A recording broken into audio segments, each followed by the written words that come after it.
Thank you so much, Greyhawk Mike, for the resub. Thank you for hanging out, CK. We appreciate all of you. Hey, everybody. What's up? Hope everyone's doing fine. My name is Bleakseason, and I'm pretty excited because Shadowrun is the love story of my life when it comes to RPGs, and I get to play it often, and so when I do, I get a little excited. Kind of like a nice ASMR. It tingles in the right place. Oh, God.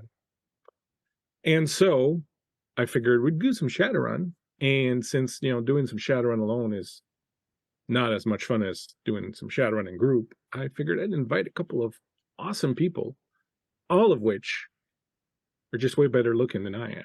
And I would like to introduce them to you right now. Look at these faces. Look at all these faces. Hello, my friends. How are you doing? Great. When you said we were going to be doing some Shadowrun, I thought it was some sort of illicit psychotropic drug, but here we are playing TTRPG. I know we got roped into playing another game. That's the message you got. I brought a ski mask. Like I thought we were. It's time to run. Right. Wait, we're not supposed to be on psychotropics right now. Well, Kevin, you can see. Is it horse psychotropic? Can you feel it? Can you feel it? I can feel the sound waves. Just wait till the ASMR hits. Oh, yeah. Oh, gonna be out of control. Oh, God. Speaking of being out of control, I would like to give each of my friends here a chance to tell you who they are playing here tonight. And we will begin with the Menace from Michigan, the Master of Mayhem, the Maestro of Magic, Kevin. I like all of those titles. That's amazing. It's almost as many as Apollo Creed. So that was pretty impressive. Thanks for that. Yes, hi, I'm Kevin. I've been on Guild Superior before, so I'm glad to be back. I'm playing with some awesome folks. It's going to be amazing. I can be found on the socials at KevRan Games. Tonight, I'm playing Merlin. Is that his real name? We'll find out. But he is a former doctor who is a Shadowrunner like these other folks here. So gonna be fun. Gonna be really fun. Can't wait to see what kind of fun stuff we get into. So glad to be here. Thanks for having me. I'm glad you made a magician with a name like Merlin, because if you weren't a magician, it'd just be weird. Right. Yeah. Be a little weird. There you go. Next up, we have the man whose dream is to move to Pittsburgh and live there and purchase all the Pittsburghian things and cross the bridges and end up in weird, strange places. The man who has more World Wrestling Federation belts than I have actual belts. It is Ian, your boy Big. What's up, Ian? Hey, what's going on, everybody? Yes, I'm Ian, or your boy Big, on every single social media platform that you may have. And today I play Slade, the elf face, which I think is a little on the nose, which makes sense. And yeah, I'm super excited to play in this game. Super excited to play with Bleak and all these wonderful people. And that's me, and I'm stopping talking now. Super glad to finally get to play with you, Ian. And something that we talked about during character creation, which was a completely random thing, but my first Shadowrun character when I was 17 or 18 years old, so 200 years ago, was an elf named Slade. So I got the feels a little bit. Coincidence? Great minds. Yeah. Next up, the man who needs no introduction. You don't need an introduction, man. That's what you just said. So we're skipping it? Because I've got a huge reveal to start out. Oh. I'm playing also an elf named Slade. Oh my God. Wow. I missed that memo. I don't know. Listen, we can't show up with the same outfit. Somebody's gonna have to change. Man, I'm so excited. Pipe wrenches in the parking lot at 12, and my money's on your boy Big. Oh yeah, yeah, that's a good point. That's a good point for sure. All right, fine. I'll make a quick change. Last minute change. Hey guys, my name's Dave. I play games, produce games, run games here on Guild Superior. And tonight I am playing a big bad motherfucking troll named Lorenzo, who is gonna beat some people up, pop some heads. But deep down inside, y'all, he has a heart of gold, and he's a sweet, sweet dude. But don't cross him, because he will kill you. Like a big potato. It's got that crusty exterior and that mushy interior. Delicious. Cover them in butter and go to town. Tastes Oh good my with salt and God. pepper. Wow. All Suddenly, right. this game has become a whole nother thing. Shadowrun. Before things fall apart even Make further, I would like to introduce, very interestingly, someone who's returning with a character that has played a Shadowrun game here before. And always a lot of fun to have Mandy here. Mandy, tell us who it is you're playing and who's returning. Hey everybody, I'm Mandy, or the Mandy as you know me all over the internet, and tonight I am playing Candy, and she's not just a decker anymore, she's a technomancer, and she is an elf, super kawaii, super amazing, super famous decker. So there you go, that's me. Super famous, at least in a few neighborhoods. Yeah, few neighborhoods. She thinks she's famous everywhere though. And so for the sake of the audience, a technomancer is a decker who has been touched by the deep resonance and is now able to access the grid without the use of a cyber deck with just their brain. So pretty fly. Thank you, Mandy, for being back and bringing back Candy, who was quite a lot of fun in the last Shadowrun that we did. Thanks for having me back. Super stoked to be Of course, anytime. I of course, on Bleakseason, my producer is the one and only Andy G3D, as he is known around the interwebs, pushing the buttons. He also just uses his mind. He doesn't use a keyboard or anything. He just runs OBS straight with his brain. It's a sight to behold. It's a sight to behold. So that's where the gremlins come from. That's right.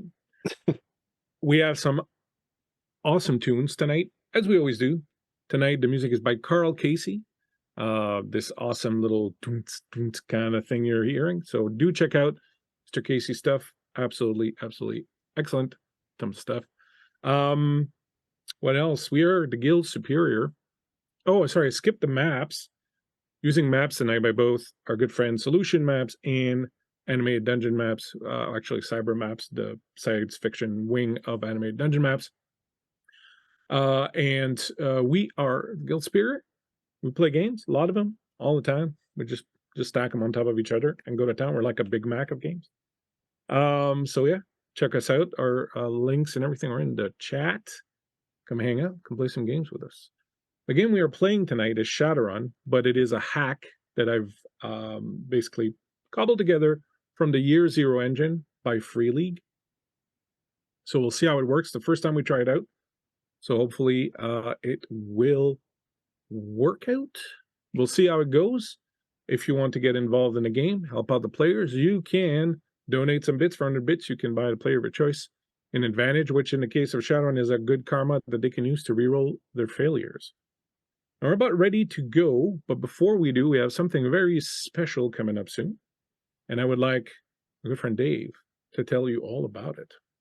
Thank you, Bleak. Yes, we are very excited. We've been working really hard over here at Guild Superior to partner with our good friend Phoenix Iwaki on a fundraiser that's coming up in November 1st through the 12th. We will be raising money for Games for Love, which is a fantastic organization that helps out kids who are experiencing extended stays in hospitals by bringing games to those hospitals, promoting game therapy, and generally bringing hope and some level of respite from whatever stresses are going on in those children's lives. It's an amazing organization. We're super duper excited. If you want to stay in touch on that action and be ready for when that happens, check out our Twitch, our Twitter. We'll post some information there.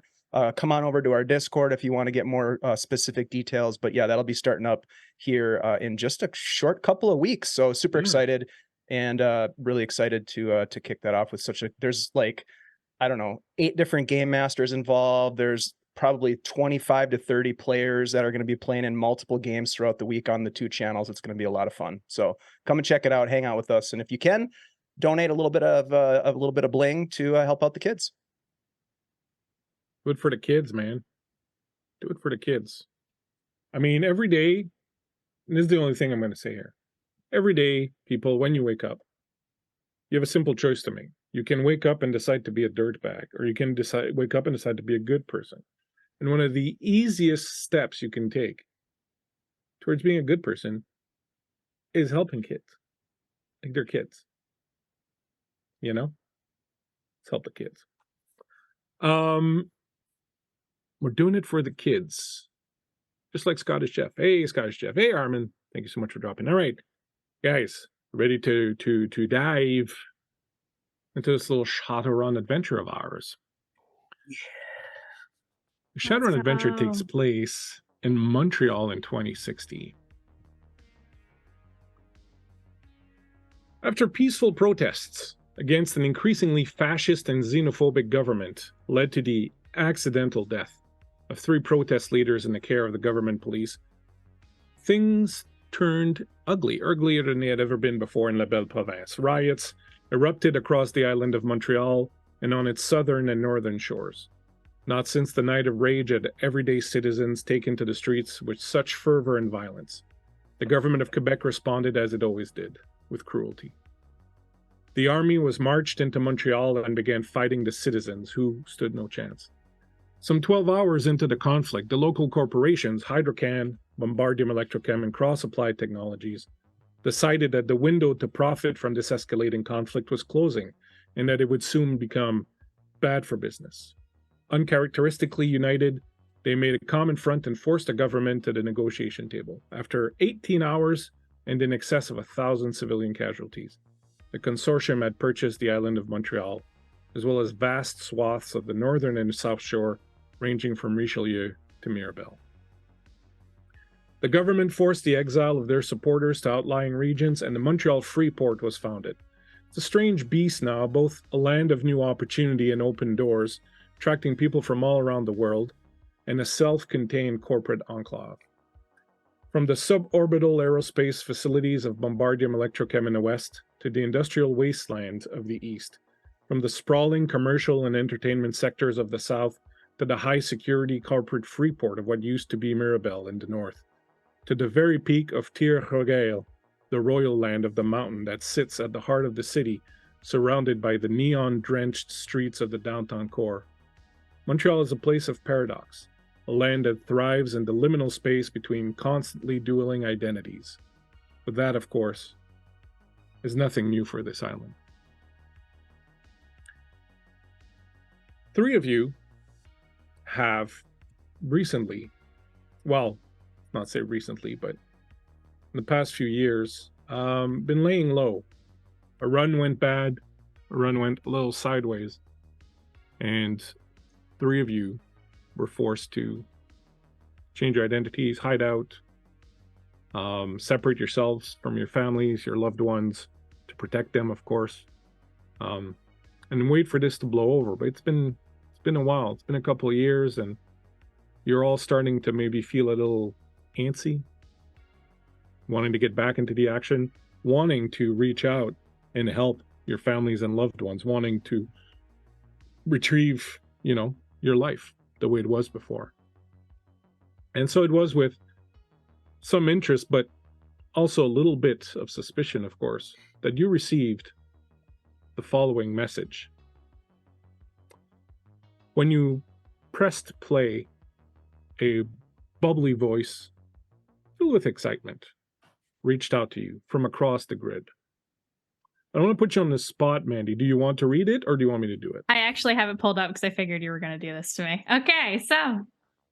Hi, you probably don't know me. Well, maybe you do. I'm kind of famous. In any case, you probably should know me. But even if you don't, no biggie. I know you've been living under a rock. Hi, I'm Candy, your top-rated decker and hacker, blazing trails, lighting up the grid. I represent a Mr. Johnson, who is very interested in meeting you and some old friends of yours.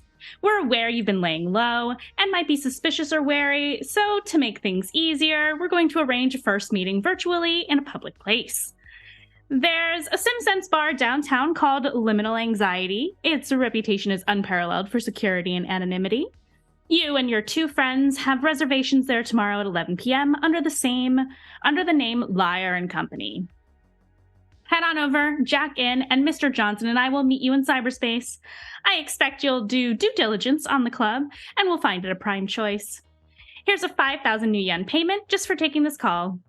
Secure credit transfer completed. Hope to see you there, chummer. Remember, the name's Candy, hard and sweet, and a burst of flavor.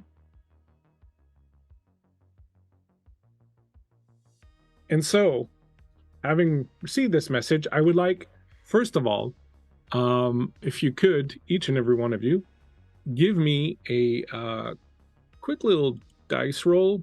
Oh, I'm already nervous. Here we go. oh, I'm sweating. Here we go. So I would like you to give me an etiquette roll. Oh, So that'll be your empathy plus your etiquette. Tell me So if we're you gonna- get at least a 6. We add these dice, right? We add. Yeah. No, you don't add them. You roll separately. You're looking for 6s or more on each.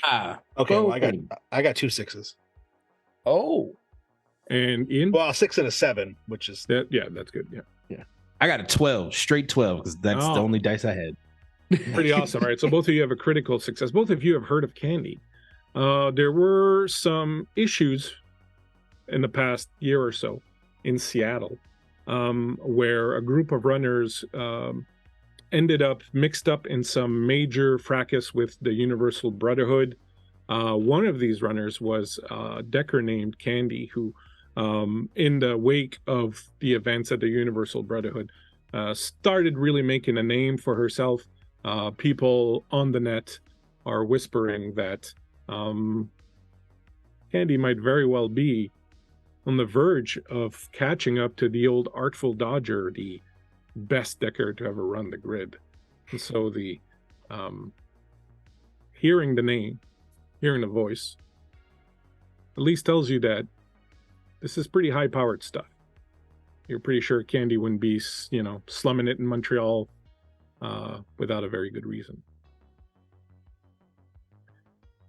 So, with perhaps a little bit of, as I was saying earlier, trepidation and suspicion, you have decided to attend this meeting.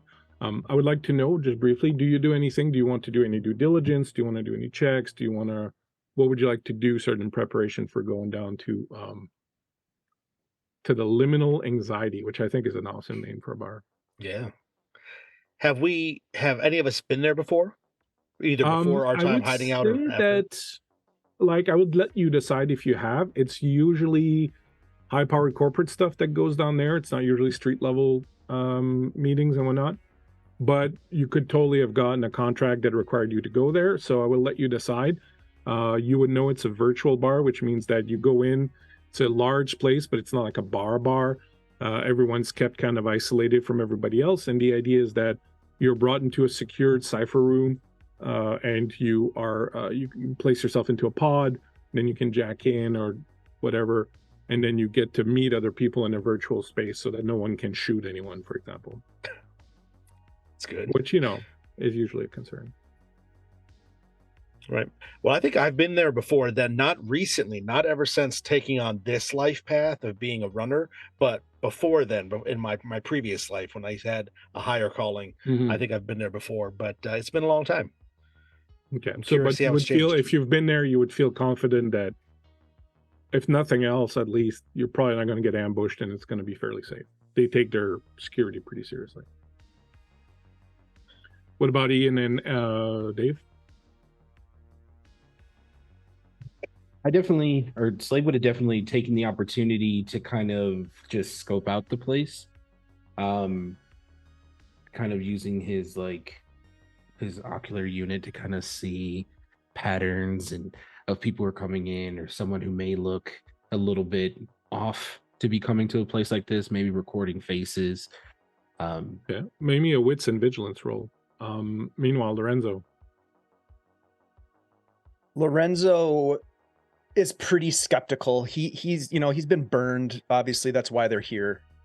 He is pretty much under the assumption that he's walking into another trap of sorts, but he's desperate enough with the situation that all of them have found themselves in that he's willing to risk it. So he'd probably be outside, sort of hemming and hawing a little bit, but ultimately making the decision to go in after scoping out the place a little bit. Okay, so you can make me a if you're out there scoping it out, give me an empathy and insight roll. What did you get, Ian? An 11. Okay. 4. A 4. All right. So you go there. You don't pick up anything, Lorenzo. Too out of the ordinary. Everything seems fine. It's built in the old forum where the Montreal Habs used to play hockey back when there was hockey. It's this big sort of standalone cavernous room out near the core.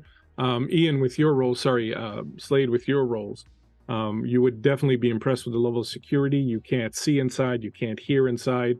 It's just this completely locked down place. You would certainly notice that there are several entrance points. There are armed guards. The security level is really high. This is not the kind of place where you go and start trouble. It's pretty impressive, actually. Wow, things locked down tight. So we should be fine. Lorenzo. Oh, it's just kind of like focusing on the building and then just kind of losing where everyone else kind of may have gone. Yeah, whatever Have you you say. been keeping in contact? Sorry, have you been keeping in contact, or is this the first time you see each other? And I think given the nature of their relationship and what Slade did for Lorenzo's family, that Lorenzo would probably check in every once in a while, you know, taking necessary precautions not to be tracked and things of that nature. But yeah, I think with the check-ins, like Slade would provide updates on his wife and his girls, you know, easier for me to check in with them and to kind of keep you still hidden back, but everything's fine. So I'm a I little think we would- noticeable. yeah.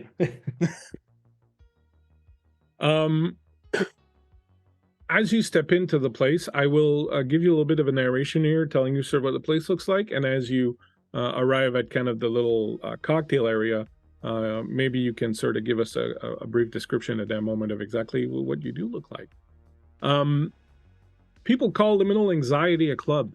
It's not your run-of-the-mill liquor joint with industrial techno blasting and meat puppets gyrating sweatily to the beat of Eurotrash music.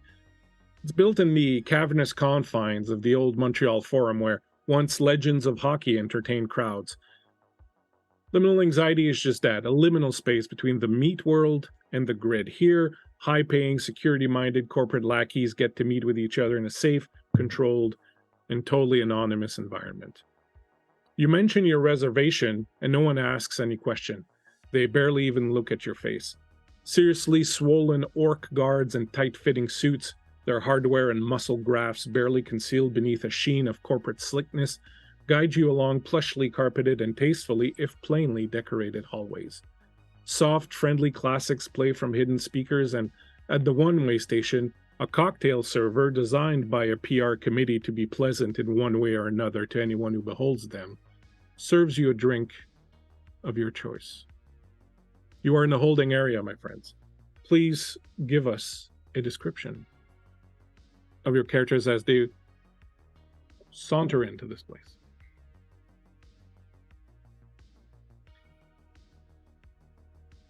Not everybody talk at once. I know, we're all trying to be polite. Yeah. Who's the first to arrive? Go ahead, Slade. Yeah, character-wise, I would assume.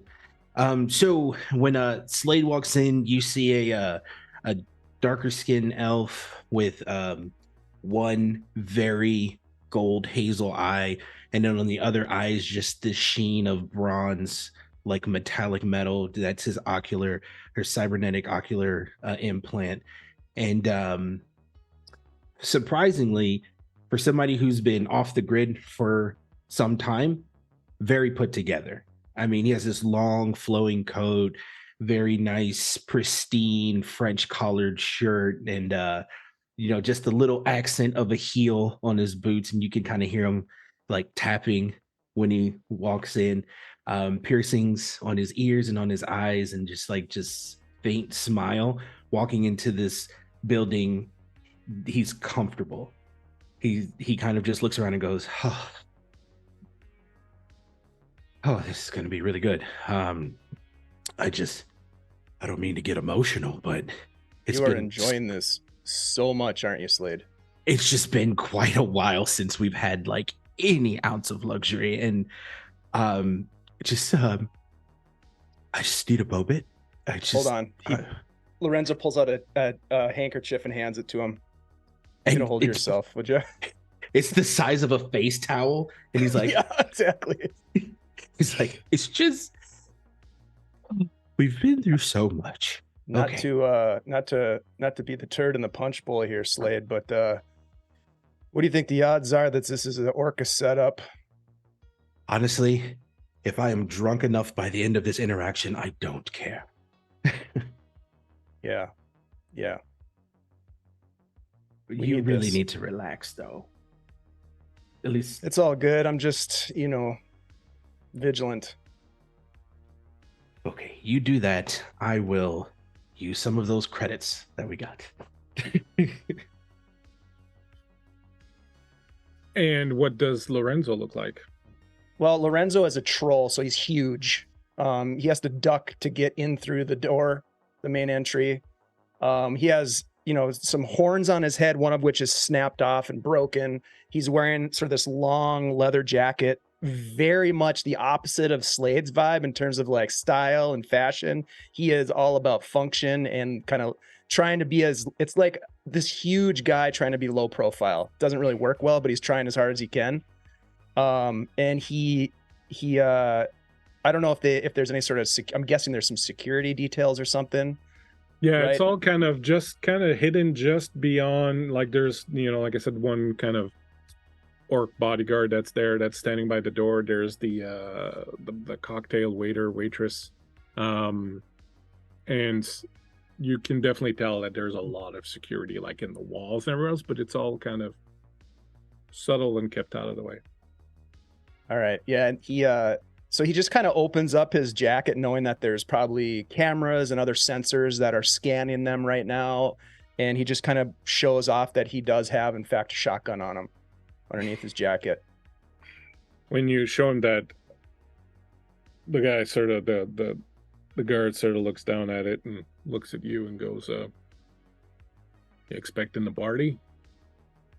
Nope. I'm not expecting any reason to touch that trigger tonight. Well, let's keep it that way, right? Is that a custom here? Do we have to show what we have? No, you've been super scanned on the way, and if there's anything that upsets them, they would stop you. But unless one of you is bringing in an assault rifle or some C4 or a couple of hand grenades, they're not going to make a big deal out of it. It's more of a courtesy that Lorenzo is doing, because he knows that they know about it, but he's just being pretty open with the carry. And then he just kind of turns to Slade and goes, "Nice boots." Thank you. It's one of the few things that I could grab in a hurry. Uh-huh. What? Fashion doesn't take a down step in any term. All right, let me live. Not for you, my friend. And he just kind of pats you on the back, kind of squeezes it. It's good to see you. Oh, it's great to see you too, Lorenzo. Oh. And as this moment of tender friendship is occurring, coming down the hall is the third member of your party. Kevin, what would these two hugging bros see? Hugging bros see as you come down? Absolutely. As Merlin walks down the hall, he is a average height, weight human.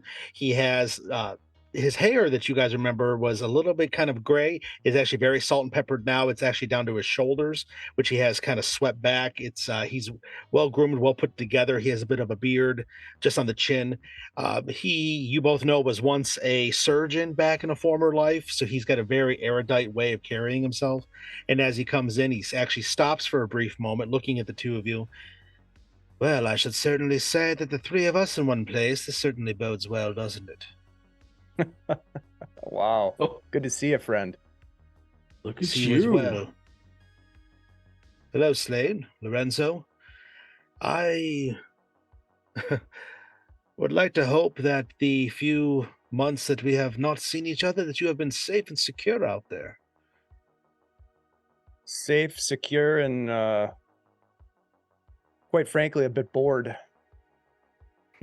Laying low is not my instinctual nature, shall we say. I'm sure. I saw that there was a bit of a path worn out on the street outside. Were you pacing before you came in here? You know me too well, friend. And he kind of Thank just you reaches from a out mile and away. gives you a little bit of a squeeze. I return it just with the one arm.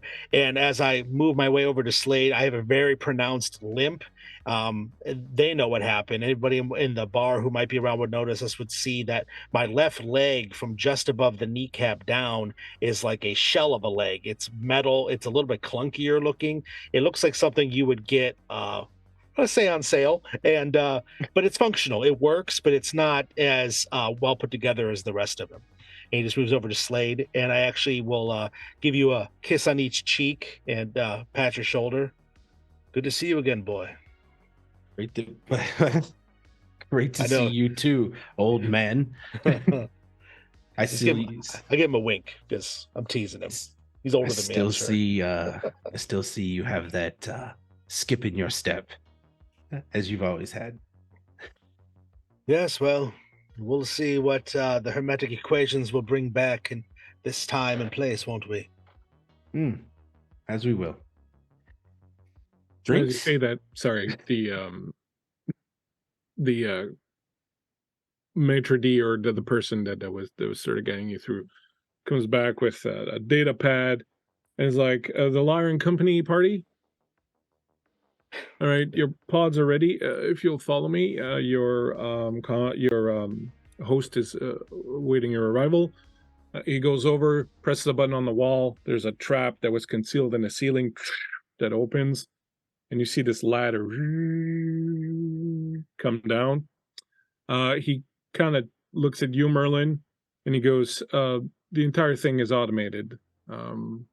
Simply hang on, and we will get you up there if you prefer.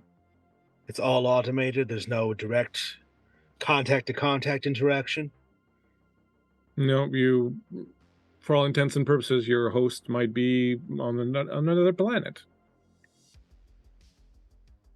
Very well. If you would, when you climb up, if you want to look at the map, when you climb up, you find yourself in an extremely isolated octagonal chamber. Once you get up there and you go up last, Merlin, and you kind of just hold on to the ladder, and the ladder kind of goes back up. It's literally like a submarine where they close that bottom trap and you can't even see it anymore. And the silence is deafening. Like, the only thing you hear is your own breaths, the crinkle of the leather of your clothes. This place is proof against just about anything. There are a number of pods that are 4 pods. There's only 3 of you, but there are 4 pods there. You see on the screens next to the pods, there's different types of information flashing by. One of them says Opera Protocol, another one says host waiting, and then you can see like 2 little dots that are blinking. And basically at this point, it's up to you to pick a pod and get into it. Is there a big pod? I was going to ask that yeah, too. the pods are kind of built troll size, and then they adjust smaller. So absolutely no problem. As you approach the pod kind of detects your size, and it sort of adjusts itself automatically. Cool. You know that this place is called the Womb, and that these are called echo pods. Cool. Just great. You saddle up.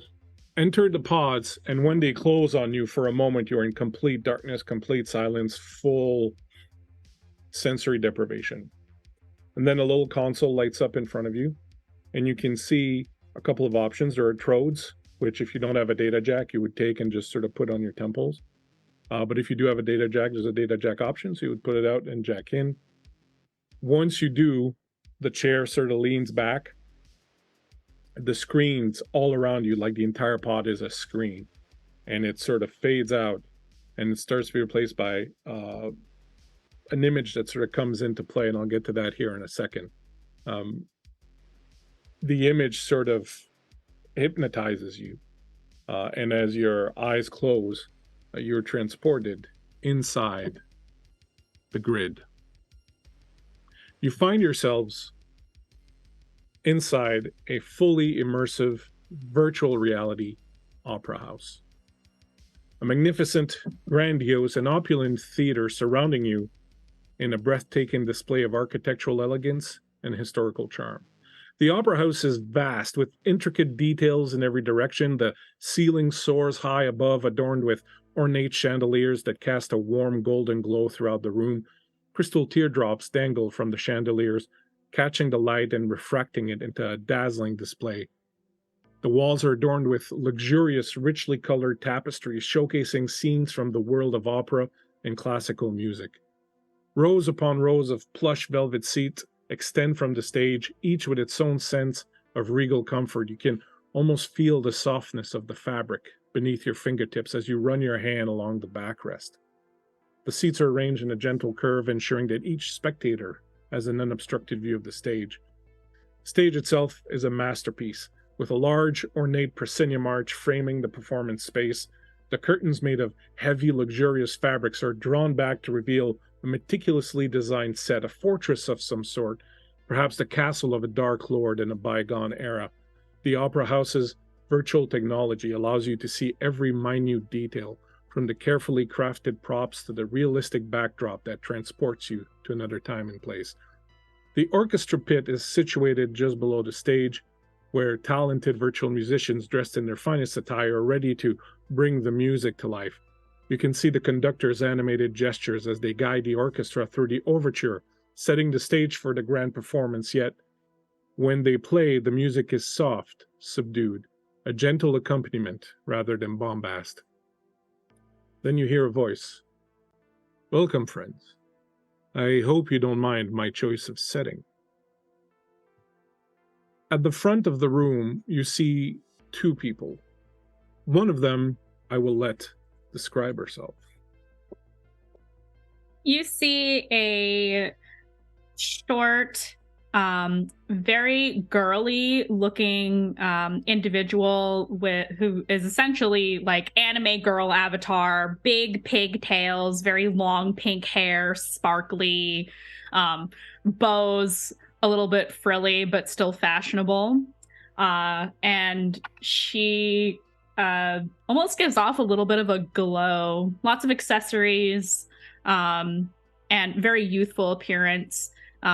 Elven, young looking gal with bright blue eyes.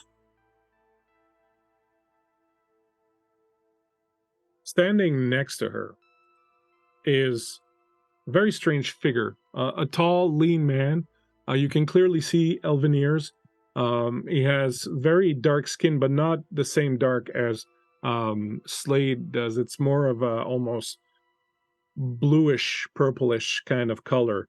He's wearing a very nice, very modern cut suit. But the thing that arrests your attention the most is that his face seems made of a single molded piece of black glass. There are no eyes or ears or nose, just some intricate designs that have been drawn. At first you think drawn in paint, but when you approach it no closer, you can see that they are basically built-in little refracting lights that kind of mark out the face. When you kind of take a good look at it, it really looks like it's some sort of helmet, perhaps, that he's wearing. But this is a virtual world. You could look like anything. It's harder for you because you guys don't jack into it, so your ability to alter things is very limited. But as you look at this person and as you look at Candy, they might completely look differently in real life. They would have the power to make themselves look like anything, really. Do we look different at all? Do we have like evening clothes on? Or... So you would basically look like how you see yourself. If your characters showed up here, like someone said, I really hope Lorenzo's wearing a tux or something. Lorenzo's wearing a tux. Yeah, he's definitely got a tux on. Bow tie, the works. Whole kit and caboodle. Turned into a fashion episode. Yeah. Hey, Slade, check me out. And he does a little twirl. Nice. You look good. Very That is- impressive. Very I'm I actually love having the fun. bow tie. That's awesome. I can imagine like Slade is in like full white. Just full bust down white. Nice. Just like, Got the if frilly we're- shirt in the front. Oh yeah, if we're gonna do it, we're gonna do it. Wow. I put a picture of your contact, your Mr. Johnson, on the map. Awesome. Mr. Johnson, Candy, I assume. Yeah, nice to meet the two of you. I am Merlin. My associates, and I'll point to the two of them. Gentlemen, it's a pleasure to finally meet you. I've heard much about you. I hope you will forgive the fact that we had to do a little bit of a deep dive into your past in order to ascertain whether or not you were the people that were right for this job. My associate Candy, I assure you, is not only extremely skilled, but also the very essence of inconspicuousness rather. Your secrets, as they are absolutely safe in her hands. I'm very glad to finally meet you. Would you take a seat, please? Of course. My name, well, yes, Mr. Johnson, I guess, is what we people in my position normally call themselves, but you can also call me Orphe if you'd like. I've hired Miss Candy here because I have a little bit of a problem. I recently hired some runners to pull off a run, and they were partially successful, but failed at the last minute to deliver the final component that I needed from them.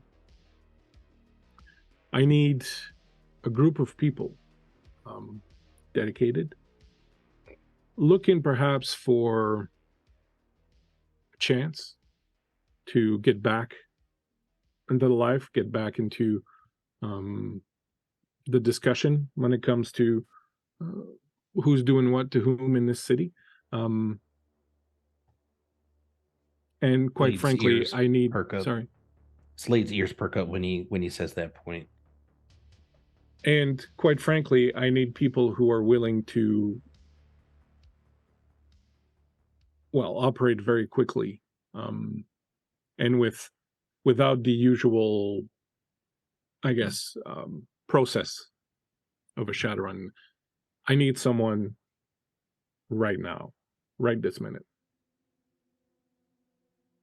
And some reason you think that we're desperate enough to just take a job. But you do realize that we have probably prices on our heads. Mm-hmm. You know this, I'm assuming. Yep. I'm certainly aware of all of this. I will say this. There are a number of other Shadowrunners I could have chosen.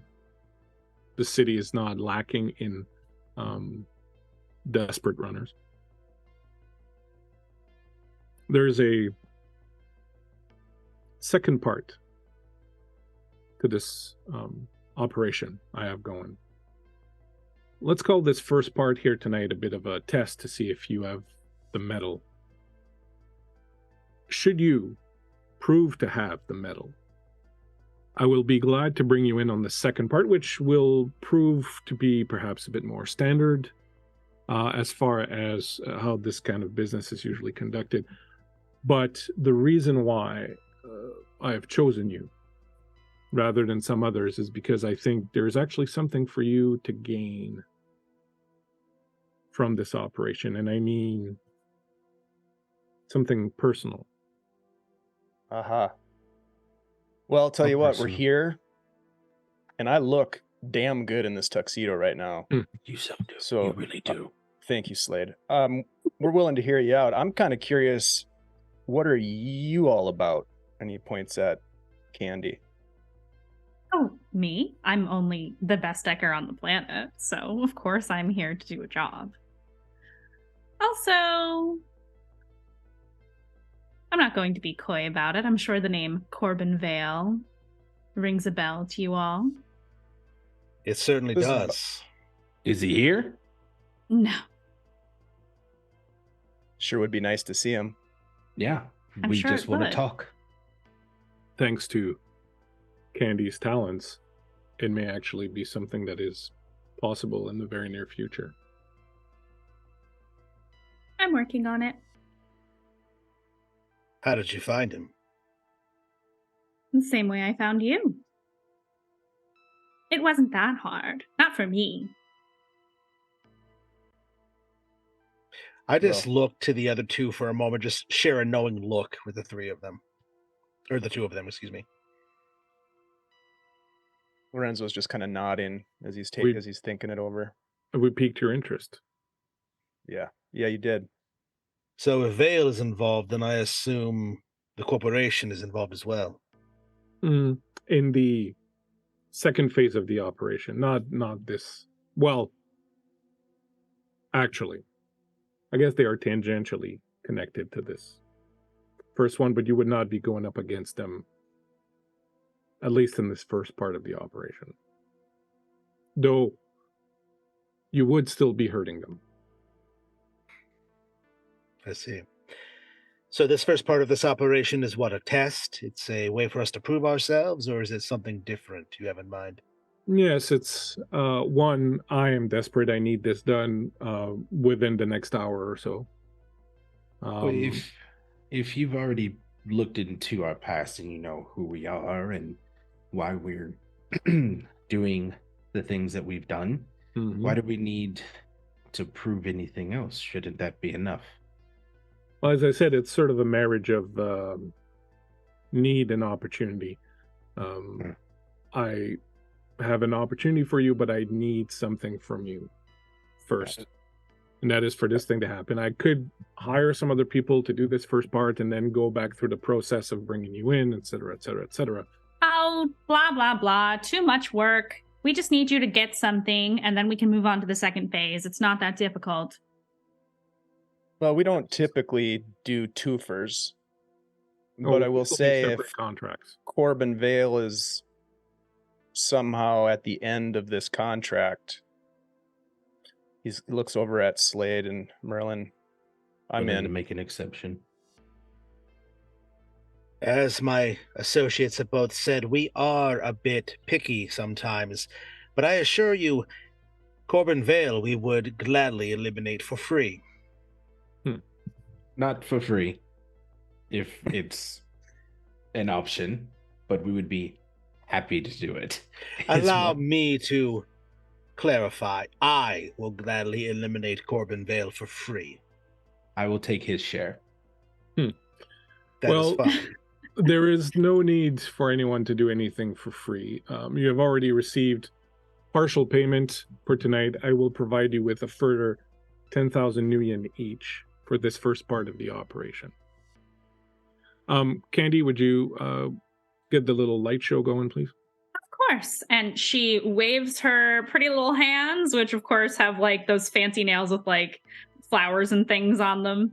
And you see a bunch of screens pop up into the air, just kind of between them and you see an image of a woman and several documents. And she says, and you also see a little picture of a drone. And she says, do you want me to go over the details with them, or do you want to do it? Up If to I you. may interject, please, She's looking to Orphe. could we perhaps have her do it? I like how she's direct and to the point. I also have a I side just question. before I let Mandy do this, because I don't think I shared with Mandy what the first part of the thing is. You did. I did? Okay. Yep. The Ophelia Tea Garden portion. That's right. So Yes. Please. Okay, so she'll step forward and some of the screens will appear in front of your faces as well, these little holographic displays, and she says, "This is Ophelia Teagarden. She's a synth, property of Orcus Transnational. We need her. She has something that I need in order to get us to the good part, in order to get your revenge, so to speak. This is just step one." When you say get her, how many pieces? Oh, in one piece, please. Oh, dang. Alive? Dead? I mean, she looks at Orphe. Did you Very have a much alive. preference? Very much yeah. alive, very much intact, very much unhurt. We need something that's in here. She points to her temple.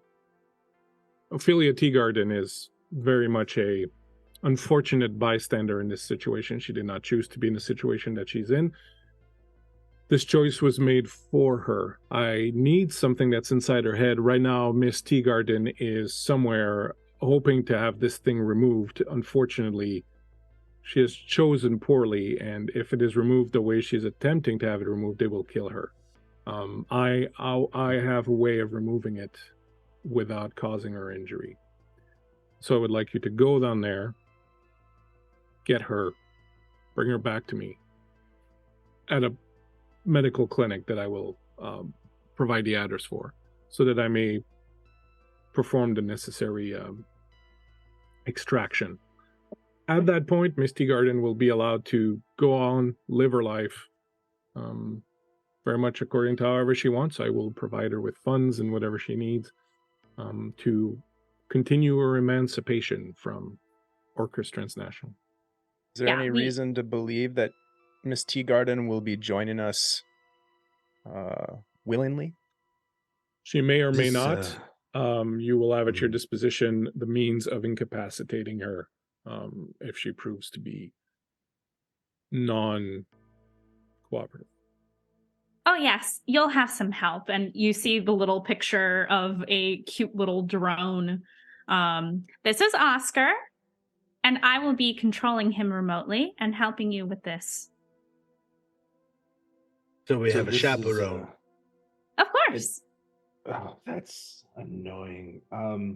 So this is more so of a kidnapping than a rescue. Catch and release. Catch and release. We don't want to hurt her. And we are, in fact, saving her life. In fact, she will benefit quite a bit from this. Does she know that? She does. Miss Ophelia is what's called a mute daughter. The Orcus Transnational uses them as walk-in memory hard drives, if you will. She's had Orcus asset. Yes. She had a number of sisters who also had part of the information that we needed. The other team of runners managed to get 4, but she escaped seeing a chance to, well, as I was saying, emancipate herself from the corporation. And I'm willing to help her continue this. I just need what's in her head first. And this information, of course, would be useless without all the other pieces. That's the reason why they're separated that way. What I'm curious about is why exactly, you know what, it doesn't entirely matter why exactly you need the information. Orcus won't have it, and that's enough for me. If I could, Bleak, is there a way I can just double check to make sure he's being totally on the up and up with us? He's not trying to beguile us or anything like that? Yeah, so you can definitely make a roll now because you are online in the grid. I will say that you're not, as it's a lot more difficult than normal. And so normally you would roll empathy and insight, but because you are in a technological environment, I will instead say that you will roll your wits and tech. Oh, that's higher for me, so good. Oh, right. I would also like to glean some type of insight, but into Candy. So you will roll then also your wits and tech, and Candy, you can go ahead and roll your vigilance and wits. And Lorenzo is going to pull out from his tuxedo jacket a virtual cigar and start smoking it while he sits and listens. It's very strange because it tastes actually like a cigar. Whatever the best cigar taste you've ever had in your mouth, you're recreating it in the virtual reality environment, and it tastes exactly like that. It smells exactly like that. The feel of the cigar on your lips is exactly the same. Massive smile on a massive head, of course, but he reaches in and pulls out 2 more. So he just, oh, there's more. He pulls out another one, hands it over, reaches over to Slade. Oh, absolutely. And then Merlin. Your Merlin cigar puts his tastes away for different later. because they taste like the best cigar that you remember. Mm-hmm. Oh, it definitely has. So if you've only ever mint smoked a and Colt, chocolate, it's kind of like, it's Oh, beautiful. God. Bleak, I have a question. Yeah. So I'm rolling wits and vigilance. Do I roll a d12 and a d8 for this? yeah, and then you're looking for 6s on both, Okay. or rather on you need 6s. So I got an 11 Uh, and a 2. Okay. I got a 9 on my wits and a 3 on the vigilance, unfortunately. Okay, so that's a 9. That's fine. What did you get, Slade? I got a 10 on wits and a 5 on tech. Okay, so both of you, Slade and Candy, got 1 success each. So ties usually go to the attacker. So in this case, the attacker is Slade. So Slade, go ahead and ask a question, and I will tell Mandy that she has to answer it truthfully, but because it was a tie, you can sort of, be a little vague in your answer. Okay. Candy, what is your stake in all of this? Side question: are you always this bubbly? To answer your side question, yes, I'm always this way unless you piss me off. To your first question, I work with Orphe. So whatever he needs, I'm here to help. That was like just vague enough to pass. Okay. Like in character, that was just vague enough to pass. Damn it. And Merlin, it's hard to tell, of course, being in a virtual environment, but if you rely on what body movement and all, the knowing that your avatar in here is created by your subconscious, really. There's nothing about him or the environment that he's created or anything like that that leads you to think that he's trying to scam you. If anything, he may be a little bit more desperate than he's letting on. Oh, okay. Very good. I like that. Do I take note of like all the? I'm sure I'm taking note of all like the second guessing going on. Yeah, I don't think it strikes you as odd. Like these guys, No, not odd at have all. prices on their head. Yeah. Have been burned really bad. So you'd say it's about on par with kind of what you expected, I think. Listen, we had a feeling you guys would be a little skittish, and it's completely understandable. But we don't like Orcus either. And we really, really do need the help. And I, as great as I am, can't do everything by myself. So that's why I picked all of you myself. Especially because I learned about Corben, learned about your stuff with Corben. So I thought, what a great motivator. Get us all together, skilled gentlemen such as yourself. I understand it probably seems too good to be true, but we are the best at what we do. Therefore, we have the resources to give. She's good. She's very good. I hire only the best. Wait till you see my hacking skills. I look forward to it. I mean, I found all of you. Took me, 10 minutes, Orphe? You were on coffee break at the time, so it slowed you down a little bit, yeah. Yeah, well, I had pulled an all-nighter the day before, so. So, gentlemen. Tell them those details. It's embarrassing. You kind of feel mirth emanating from the faceless mask in front of you. Gentlemen, time isn't wasting. Her avatar nudges his avatar, just like, stop it. Can I count you in? There's no time like the present, so. Right. Candy, will you transfer 10,000 New Yen each in an escrow account to be delivered as soon as they return with Miss Ophelia to the medical center? target is currently in a street docks meat shop down in the Cathedral District at the core of Montreal. The only real problem is that it is Homa Ganger territory, and they run a protection racket scheme there, so you may run into some gangers trying to provide security for the place. The street dock is a fellow named Topper. You don't have to kill everyone. These people are just there to do their job, but I Did you hear need that, Lorenzo? Ophelia. You don't have to kill everyone. That still leaves the door open for some death. But Yes, yes, I need understood. Ophelia. I need Ophelia, Hale. Do what you need to Understood. do.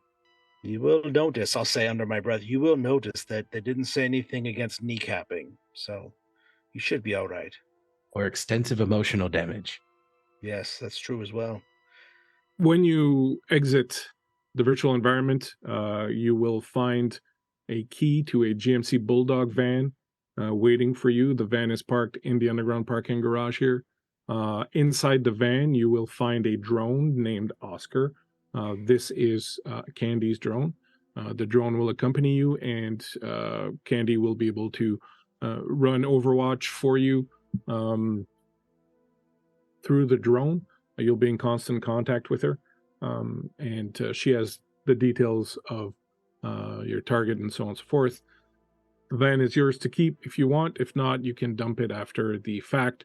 The coordinates to both Topper's shop as well as the other medical clinic, which is situated on the South Shore, where you'll find me waiting for you to bring Ophelia to extricate the information that I need from her. Bleak, do the locations specifically of the where we're taking Ophelia, does that cue us into anything in terms of like status of this Mr. Johnson, or the place where you're taking her is just scroll down. So just on the South Shore on the other side of the bridge, there is something called the 1030 Commercial Mega Block. So it used to be a huge, sprawling sort of shopping entertainment conglomerate. Now it's just been kind of built up instead of broad. So it's this ginormous monolithic building that's just floor after floor of shopping, restaurants, Like entertainment of all sorts. Deal. In the area around it, it used to be residential, but now it's become also commercial. They do have the place where you're going is something called an auto doc, which is an automated medical clinic. So basically, you're injured, you need a doctor, you walk into this clinic, you find an empty pod, you get in, you pay your credits, and they evaluate you, they give you whatever you need. So it's like a whole automated medical thing.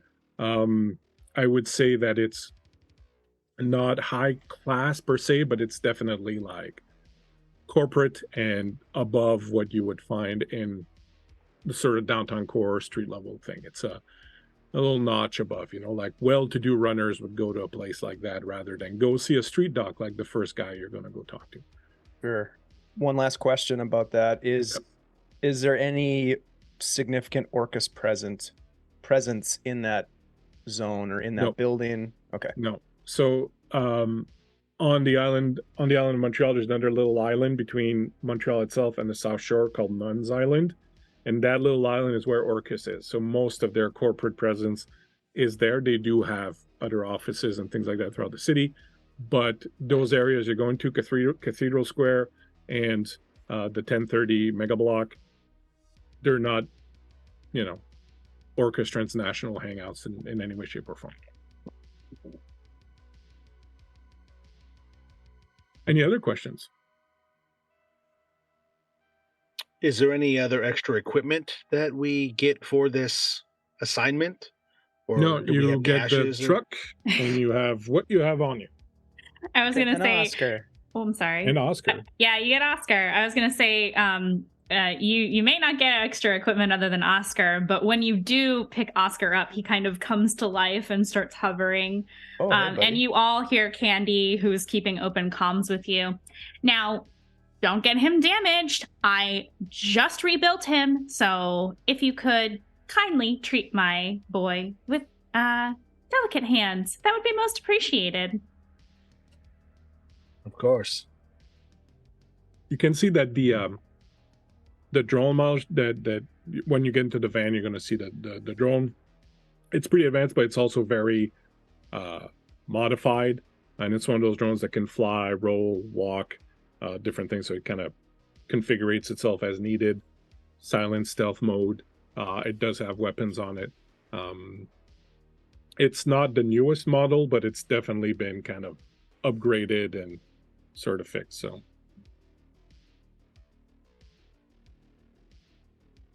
Excellent. You eventually pull the plug, so to speak. The pod winds down, and your senses return to the real world. When you exit, you feel a little vertigo, a little kind of nauseous, but not enough to make anyone sick. It's just a kind of shifting, which part of your brain is actually perceiving what's going on around you and all that, and your ears kind of kicking back into, and your equilibrium kicking back into function. When you exit the pod and go back down, the guard is there, and he's got a key to a vehicle which he hands you. There's a ticket on it. It says park in B1. You can easily find your way down to the parking. All the parking lots are kind of isolated, so you come down into kind of a mini garage. Basically, there's like a bunch of mini garages that rotate, and so when you're ready, you put your key in, and then it rotates your mini garage. You walk in. There's a GMC Bulldog, so it's a kind of a step van. It does have some armor plating on it. It has full auto nav capabilities, but you can also drive it if you want. A lot of room in the back.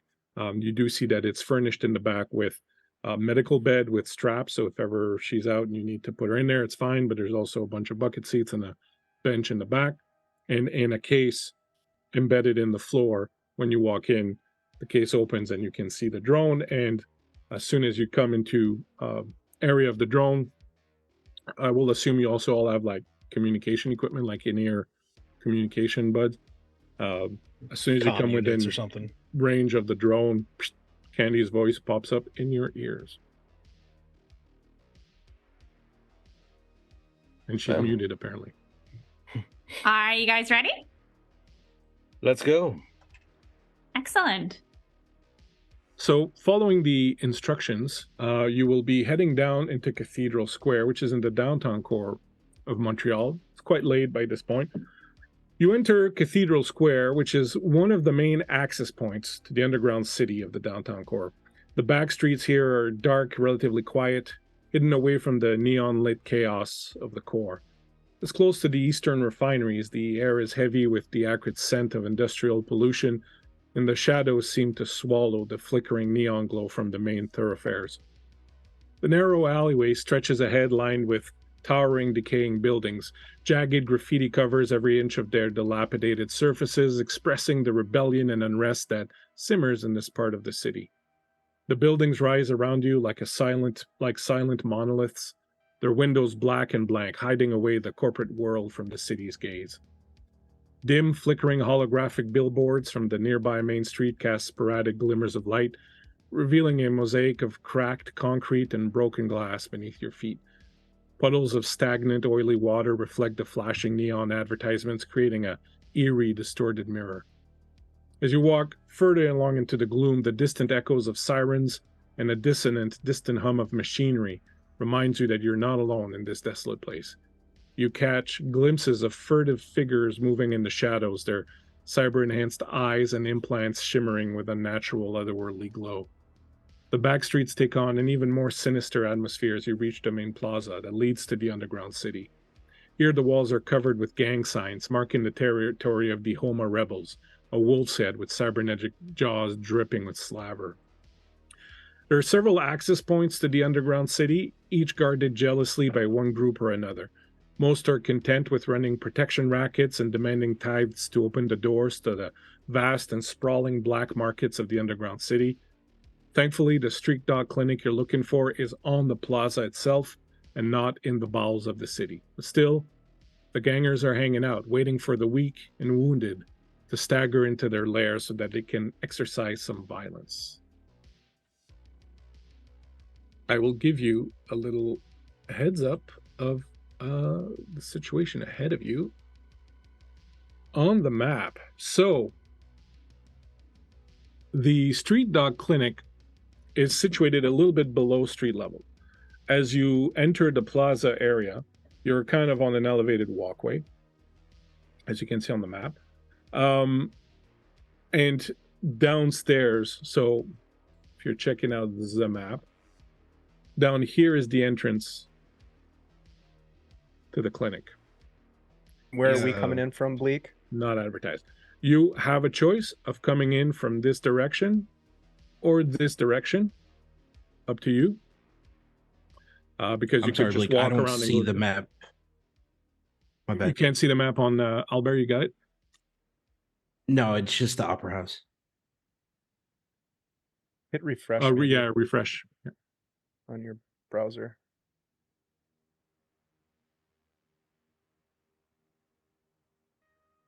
Would we split up maybe, guys? So it's up to you, really. I'll just put you here for now, and then whenever you decide how you want to come in, we'll... Oh my god, the icon for Oscar is so cute. You like your... Yeah, here you go. You Oscar. Oscar. Aw, he's Poiball. My little guy. Yeah, what a great color. Yeah. What a cutie. My little guy. So those little That's my rotors son. tuck in and become wheels, or they kind of retract in and there's little legs. Yeah, that's the upgrades from last Chronicle, or last mini series. All right. So yeah, so I'll just put you up here for now, but you can come in, like I said, from either this direction or that direction. So all of these guys that you're seeing here, they're all gangers. The Homa Gangers, which stands for Hochelaga Maisonneuve, is a district in Montreal, a neighborhood in Montreal. If you want, at any point in time when you're kind of ready, if you want some info about them, you can do a street etiquette roll or a tech roll, depending on how you want to search for information about them. And I'll give you some background info. Same thing with the street doc. If you want to do that, you can go ahead and make those rolls. So the way you check for information is you tell me if you're going to rely on information you've picked up along the way, or if you're doing a research like online. So if you do research online for some information, then you will use your wits and tech. But if you're just kind of going by what you might have picked up along the way, then it would be an empathy and etiquette roll. I think for Lorenzo, it would definitely be like, what has he heard about these people? You know, their reputation. So I'm going to go empathy, etiquette. So go for that. Yeah, I'd like to make a check about the street doc and see if I know anything about that with my background and everything. So yeah, I'll do the empathy etiquette as well. Since you are a doctor, I will give you a boon on that roll. Oh, great. Thanks. Candy, are you doing some checking up? Oh, absolutely. When do I not? I assume we're going into an area that probably doesn't have a ton of security cameras, or is this a little bit more forgiving than Seattle is? Yeah, so they wouldn't have, in this area, they wouldn't have police operated security cameras, but the gangs might have security. Okay, so I'll just hack those. So wits tech? Yep. Okay, excellent. I will say that Oh, I rolled the wrong dice. Ooh, shit. Hold on. Do you want to use your observant quirk? Oh, yes. Check your quirks, guys, if there's something that you could use. Oh, heck. Where are my quirks? The top right. Yes. So if you want, you can make a case for this being one of your quirks kind of fitting into this, which will allow you to push the roll if you want. Sure. Where is observant? Here it is. Just put a message in the chat. Small details, aware of threats. Okay. So what does pushing the roll mean? So you push the roll, you re-roll all your failures, Okay. but you have to take a either spend a resolve or take a condition, so you probably spend a resolve first because it's less onerous. But if you don't get enough successes or you don't get any, you can decide to push the roll. Okay. So start by rolling and then see if you feel like you want to push it.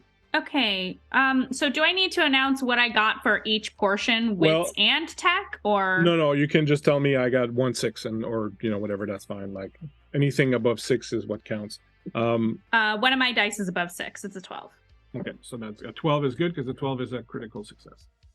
Let me get my piece of paper here, and so note your successes, and then I will go around and ask each of you separately, sort of what you got and what you were rolling for. Okay. Everyone clear on what they're rolling? Yes. Yep. Okay. So let's start with Lorenzo. What were you rolling for, and what did you get? I rolled for like street knowledge. I succeeded with an empathy roll. And how many successes did you get? Just 1. Okay, enough. And Merlin? I was rolling to see what I know from my background, having to do with the street doc, empathy, etiquette. I got 2 successes. Excellent. Slade? Rolling for street knowledge as well, and I got 1 success on empathy. For the doctor or for the gang? For the gang. Okay. Question with that. One of my specialist skills is city speak. Would that provide me any type of boon in like maybe gaining information? Only if you were role-playing it, or if you were contacting someone. In this particular case, you're just kind of trying to think about what you might have encountered before or picked up along the way. City speak would be if you're having an actual encounter with someone, even if we're not role-playing it, if you're like, I'm going to call my contact, or, but you would have to be engaging with someone for it to come into play. And Candy? So I wanted to hack into whatever cameras are in the area, which probably don't have the best defenses because they're just a bunch of dumb gang people. So, I definitely, and again, I did get a critical on that. I'm more than willing to use my observant to re-roll the other die to see if I get another one. Would it make much of a difference? No, two is perfectly fine. Okay. So street knowledge about the gang, I will say that Lorenzo, given sort of your interest and so on and so forth, you know that they're not a very militaristic gang. They don't have a lot of hardware or anything like that. They're mostly like very local guys. They might have handguns, maybe machine pistols, things of that nature. Nothing too overwhelming as far as armor goes. They're really just like, guys that like to have a good time and make a little bit of money on the side running protection rackets and selling dope, things of that nature. You would not expect them to be super powerful opponents. Slade, I will say that one thing you do know about them is that while they might be convinced of something, they would never be bought. Like, they do have kind of that sense of, if people in our turf are paying us protection money, they get protection. They're probably not all gonna die for it. They'll fight until it's clear that it's a losing proposition, then they'll try to leave and they'll probably come back with more guys. So they wouldn't be bought. However, you might conceivably be able to, convince them that it's in their best interest or something like that. So that's an approach you could use if you wanted, but you wouldn't be able to buy them. As far as the dog goes, you've heard about this guy. This guy is the doctor of last resort. Not that he's bad, just that he cuts corners. He, is the guy that'll do things that he really shouldn't be doing. He won't say no to a job. The main thing you know about him is that he's known as a bit of a reseller. So a lot of times people come in,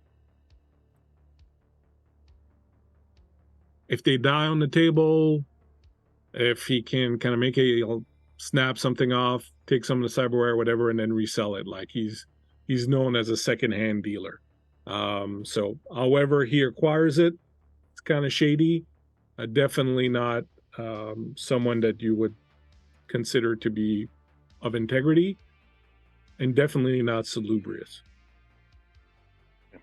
It's like that doctor in Minority Report who switches out his eyes. Yeah, basically like, that's nasty stuff all over the place. yeah, that's exactly it. Like, this is the guy you go to, and you've been shot, and there's 3 corpses after you, and no one wants to touch you. He'll take you in on the off chance that you die, and then he can sell your parts off. Oh boy. Okay. Great. Okay. Mandy, so you do a quick scan with Oscar.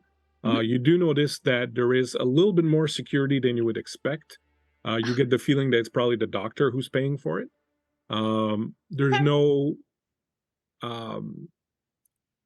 automated weapons or anything like that. It's just like improved locks, cameras, sensors, things of that nature, basically to warn him if someone gets past the gangers that there's people sort of on their way. Okay. So that's what your role sort of tells you. You see the system, you have access to it. You can, if you want, now attempt to take control of it. Yes, I would like to do that. Okay. Does my critical make a difference in how I proceed? So I will say that your critical will give you a boon on your first roll in your attempt to grab it. All right. Excellent. So the way this is going to work is you're going to tell me, first of all, and I will also say that your role tells you what kind of system it is. All right. So it's an orange system. Okay. How do you want to approach it? That's like mid, right? That's not. Yeah, red so that's a bit higher than you would expect, but red it's is high, black is the worst one, right? Exactly. Okay. So tell me how you want to approach it. Do you want to try to sleaze into it? Do you want to try to, mask into it? Do you want to attack it? Which action do you want? So ultimately what I would like to do is make it so that the doctor can't see them coming. So I'd like to loop footage of just the empty alleyway without us present. And if there are defenses on the door, I would like to disable those. Can I do both of those things, or do I need to pick one? Yeah, no. So what's going to happen is you're going to roll your sleaze then, okay? Excellent. The number of successes you get are the number of actions you're going to be able to take. Okay? What do I roll for this? Yeah, so you start off by rolling your give me a second. So when hacking, you're going to roll your wits plus your tech. Okay, wits and tech. Now you can, if you want, use a soft or try to ride a worm. Can I roll first, and if it's bad, can I decide to do the other thing?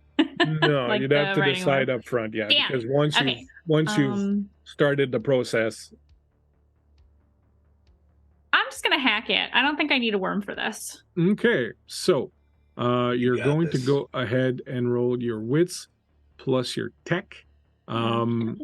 You do also have your codes that you can use if you want, which are the codes that you get once per game that you can use. So your pink, your tech noir, your sinister, and your glitter that you could use if you want. It's a renewable resource. It comes back every game. Glitter? Okay. So sinister would add 2d10s to a sleaze action, for example. Okay. What does glitter do? Sleaze action, glitter. I love it. I don't know what it is, but it's all good. What does glitter do? I don't know what that does. You can't get rid of it, though, once you use it. Glitter lowers the node level by 1 for 1 round, so it would lower like a red to an orange for 1 round or something like that. But it doesn't work on black nodes. Okay. So I what was my target? Is it 6? It's always 6, yeah. Okay. I got a 6 and I got another 12. So I got another critical. Awesome. So that's 3 successes. You can do 3 things. You basically hack into the system, convince it you're a legit user, and you can give it 3 orders. Yay! I would like to loop that footage, as I mentioned. No problem. I want to unlock the door. And are there any other defenses that might give my associates here any difficulty? Are you open to a suggestion? I am. Unlocking the door is probably going to be easy to do with just your drone and a tech check once you get to the door. Okay. So you might want to not do that. You might want to do the loop footage. You might want to turn off the sensors. Oh, yeah, I'll do that. And then you might want to look at the cameras to see what's going on down there. Yeah, so I will... everybody in the group has like some level of tech, right? Where I can send them images and things. Not necessarily. Oh. Not necessarily. Slade Who does. Okay, Slade does. I will give Slade a little pop-up that gives the current camera feed, and I will advise them that I have looped. I'll say to them, okay, so I'm looping the footage so that the doctor can't see you coming. Here's a live feed of what you will actually be seeing there now. Oh, and also I've turned off the sensors, and when we get to the door, I can just unlock that for you. So you just gotta get past the goons. Easy. So you can look at the map. I will show you. Thank you. What you can see. Well, you're the only one with tech in your head, so I'm sharing it with only you, Slade. So when you take a look, Slade and Mandy, you'll see, so this is the door up here that you would enter from. Okay, yeah. There's a little bit of a hallway that goes down. There are two gangers here. There is a gate door. Inside the docks operating room or whatever is thing, there don't seem to be any other guards. The doc is over here, and he's got someone that looks like Ophelia on the operating table, and it looks like he's kind of getting ready to start cutting. Oh, we gotta get moving. You've turned off the sensors. You're looping the cameras. So you're gonna have to deal with the door there, the door here, the two gangers there, and of course, going back to the other situation, the gangers outside here. So now it's time to take a break, I think. Ooh. Just before we get into the thick of the action. Nice. I think we're going to go ahead and take a little bit of a break. During the break, we'll kind of talk about sort of which approach you want to take, if you want to split up or where you want to come in from. And then when we come back, we'll put your plan into action. Excellent. My friends, thank you so much. I hope everyone's having a good time. Thanks so much, people hanging out with us.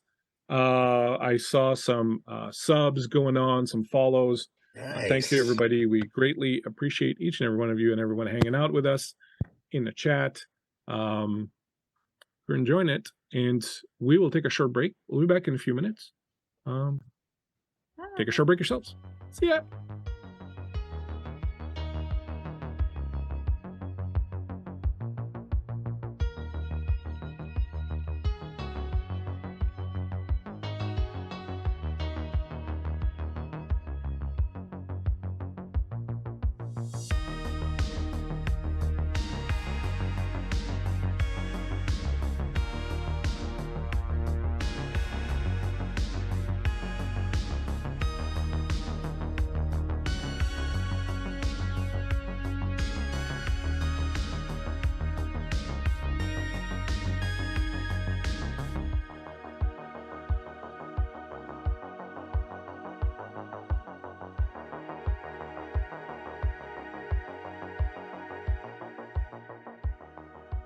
So the thing about Montreal is that there's excellent poutine there. And so after a Shadowrun, every good Shadowrunner knows to stop over at the Belle Province to grab himself a nice little poutine. You know, it helps settle the post-Shadowrun nerves.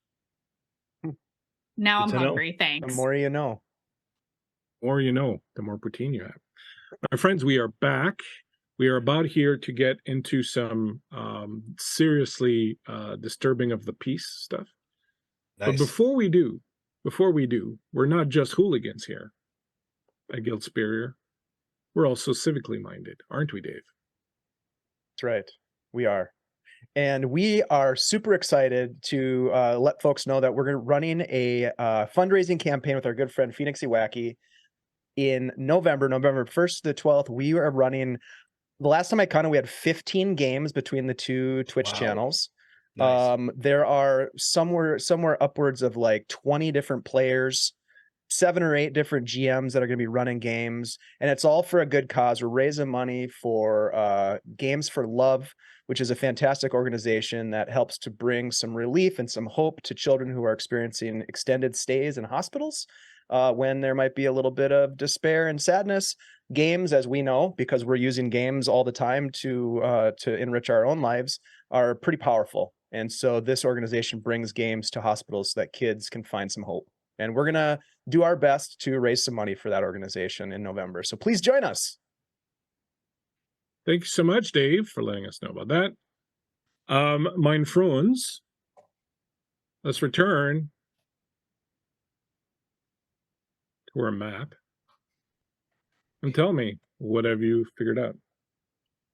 Well, Candy, I definitely think the first round will be on us. So, well done. Thanks. Slade told us what all you did, so good job. That's what I'm here for. But thank you, and I will always take a free drink when we meet in the real. So we how do wanna go about obviously- this, boys. Yeah, we obviously kind of came up with a plan en route once we kind of staked the place out where we'd split up. Slade and Merlin taking a little bit more of a direct route at the stairway, and Lorenzo sneaking in from the backside like he likes to do. And what will Oscar be doing? What do we want our pup to do? Just tell me where to send him. Oh, also, if you need somebody to do some talking, although I think Slade's got that covered, I can always project myself through Oscar. So Nice. One thing worth Speaking of mentioning is that, as I was just saying, there is a security force called the Night Squad that will respond to excessive violence. So if there's a sustained firefight, a lot of spells being slung around, they will respond, and in this area, they'll be here in 7 to 10 minutes once the shit starts to fly. So that's there. There's that too. But if you fire a gun a couple of times, things like that, business as usual. They're not necessarily going to show up. yeah, I can't really stop them from showing up. So if we could be a little bit quiet, that would be great. You I don't want to could, have to however, hack a whole police squad. That's really annoying. you could attempt to slow down the signal, like block it for a while. So if you tell Ooh, can me I put I'm jammers watching up? out for that, I'm scanning, and if I see that the signal is about to go out or like that, you could kind of mess with them and slow them down and maybe buy some minutes. So if ever it gets to that point, I'll let you know and you can tell me what Okay. you want to do. Yeah, I will definitely like to do that if we get to that point. All right. So I guess you're what? Just sort of sauntering in, starting over by the corner there. Yeah, we'll get it. The whole whole I'm gonna not sneak. having the Night's Watch going in kind of threw off my plan. Uh-oh. Sorry. So no. It just makes it better. Okay, Merlin, I guess if we just keep it cool and follow my lead? Question mark. Of course. Period.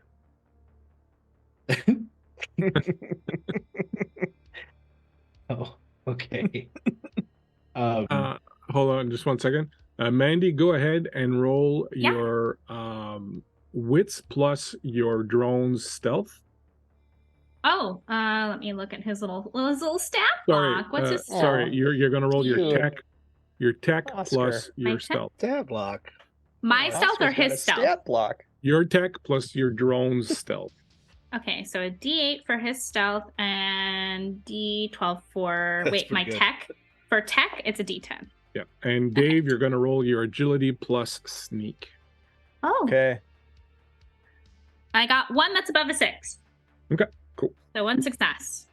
Is it it's not a 10, is it? It's like a 7 or 8 or 9, something like that? It is an 8 on the D8. So yeah, critical.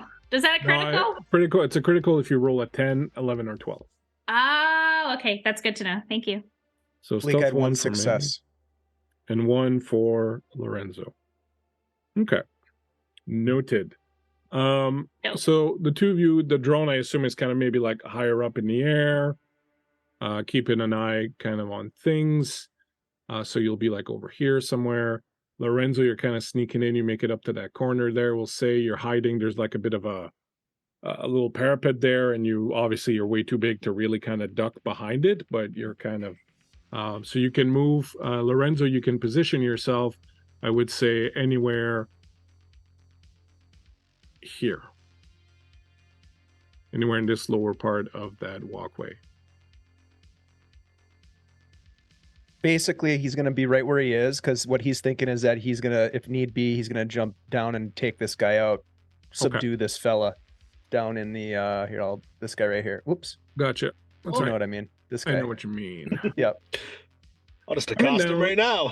Yep. I'm just going to grab him. I'll just take him right off the map. Coming down the other side, approaching the plaza where these gangers are hanging out, you do see there's one ganger there. He's kind of leaning against the wall.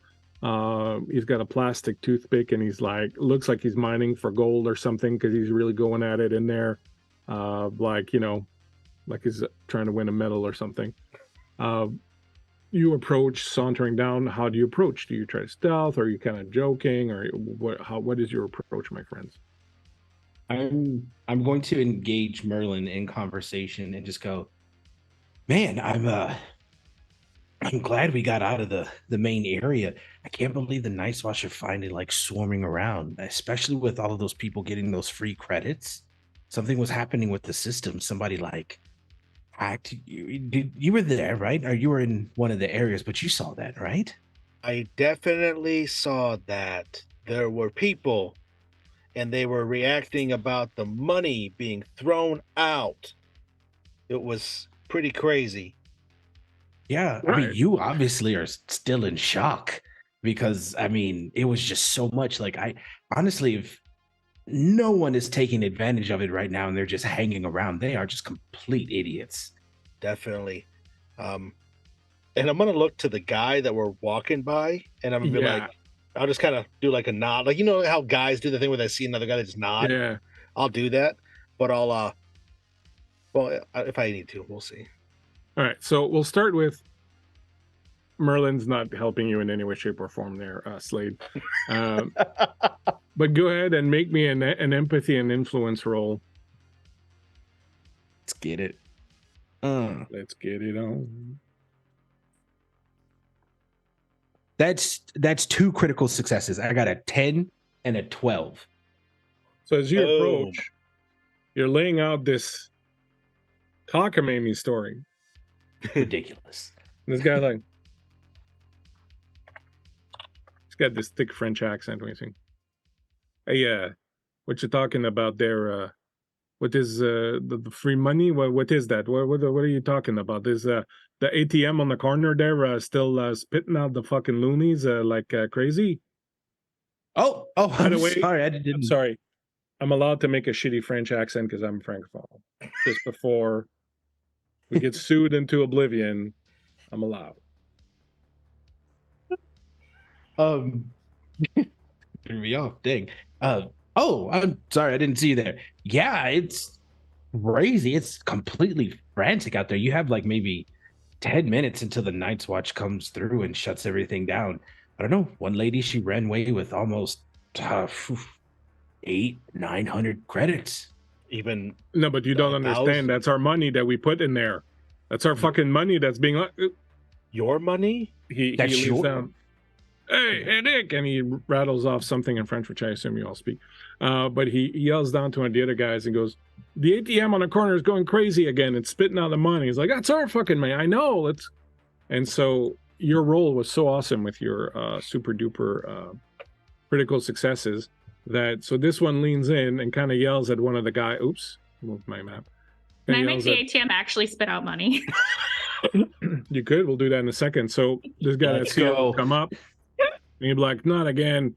So the two of them will haul off. I will leave them there, but they're gone around the corner.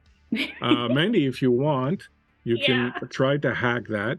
I'm hearing Slade say all this shit, and I'm like, oh, this is good. I actually want to do this. Not a problem. So you're going to go ahead and you're going to roll your tech plus your wits.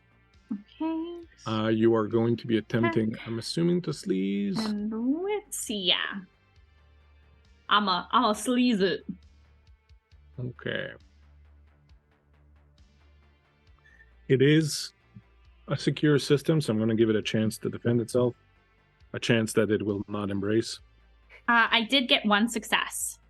Okay, so we'll say that with the one success, you managed to make it malfunction. You can't make it spit money out, but it's definitely kind of on the fritz. And you know, when the guys approach it, the lights are blinking, and so they're. I'll say it buys you a couple extra rounds as they're going on. So good, that worked. That's nice. That's good. Okay. Love it. All right. So Lorenzo, you see two of the guys departing. Then the two of you are up there. No one else seems to have noticed you yet. You're on that tarp, which has been placed there to dispose of bodies, so we might as well put you on that. Okay. What do you do? Let's go around the table. We'll start with Lorenzo again. Are you holding Lorenzo or? The guard, or these sort of thugs down below have not responded at all to my companion, so he's gonna hold. Okay. Mandy's hacking the ATM. And what did it do you? So you managed to get there, and you can kind of crouch behind that little wall there, and So figure out I'm sorry, just to clarify again, the door we want to go in is down here. It's just next to it. It's over here. Here. Yeah. Okay. I see. I thought that was like a roll down window, and over here was like a garage door or something, but I see now Where it's the not. pointer rave is. Right here. We're partying, man. Yeah. Yeah, baby. Oh, here we go. Let's all get going. Yeah. We're I adults. couldn't resist. Also, you can We play change. games. Also, you can change your pointer color if you want to by clicking Mhm. on the little dot next to your name. There you go. Ugh. So the door is over there. If you want to get fancy Ooh. with it, Yeah, you gotta get fancy. you gotta get fancy with it. So, what's your next move? Okay, so there's the 5 guys left. Mhm. So I'm just 5 gonna kind guys, of look. burgers, and fries. Oh, Sorry. Yeah, there we go. Not I'm a gonna look- sponsor, by the way, but great burgers. Not sponsored, but yeah. This guy's sitting there kind of eating a lunch, a takeout that he's brought. The food vendor there is closed, but he's sitting at the Oh, shit. counter and sort of There's eating. food. Nice. This guy looks like he's maybe like catching some Z's. Those two guys are chatting around the fire, and this guy's leaning against the wall, scrolling on his phone. Oh, no one's paying attention. No one's paying attention. Oh, all right. You have anything? If not, I can cause another distraction. I have an idea for a distraction as well, and you're gonna see me. Well, I'm gonna look at you if that's okay if I do something. Yeah, knock it out, man. I'm gonna look over to Lorenzo, and I'm just gonna kind of give him a nod, and make like a gesture with my hand, and then I'm going to actually step up. Well, not step up, but like stand up enough so I can see the guy by the door who's playing on his phone. And I'm going to gesture, and as I begin to gesture, there are these lines that I start making with my fingers, like I'm cutting something into the air. There's like sparks, like a fiery trail that it bleeds around. And as I finish, it looks like there's a symbol, like a rune, a different a sketch of something, I guess you could say, that appears in the air, and then it kind of just goes, and it goes forward, and as it dissipates, that same symbol appears around the guy, and then as I look, I kind of just gesture my hands up, and he starts to levitate up off the ground. He's gonna notice that. That's okay. All right. I'm gonna levitate. I'm gonna manifest roll? levitate. He's got to notice that. So spend the resolve and make your roll. Okay, I spent a resolve. My roll, therefore, is going to be magic and sorcery, correct? Yeah. All right. That's going to sit with me for a while. Sorry. Okay. He's gonna notice that. I've got a 1 and a 9, so All right. So Okay. the 9 is a good success. it can levitate either myself or another target. They move straight up or down at the rate of 1 meter per round. Okay. So And that's a rank 2 ability spell, so that's 2 resolve I spend. you see the dude there on the phone, and he doesn't notice right away. He's probably like a meter off the ground before he's like, What Hey, the tabarnak, what the fuck is going on? And so he's about, like, by that time, he's like, is 2 meters kind of off the ground. Let me just see if the other guys are going to respond. That's good. Yeah, so when he starts yelling, this guy here, well, this guy here doesn't seem to respond, but this guy turns around and is like, looks over at the door and is like, what the? Are we going into initiative? Mhm, yeah, because I'd like to take an action. All right, so let's do initiative. Oh boy. Your initiative will be, you will roll your agility or your wits, whichever one you like. Just that one die, agility or wits. Some of you might have special abilities related to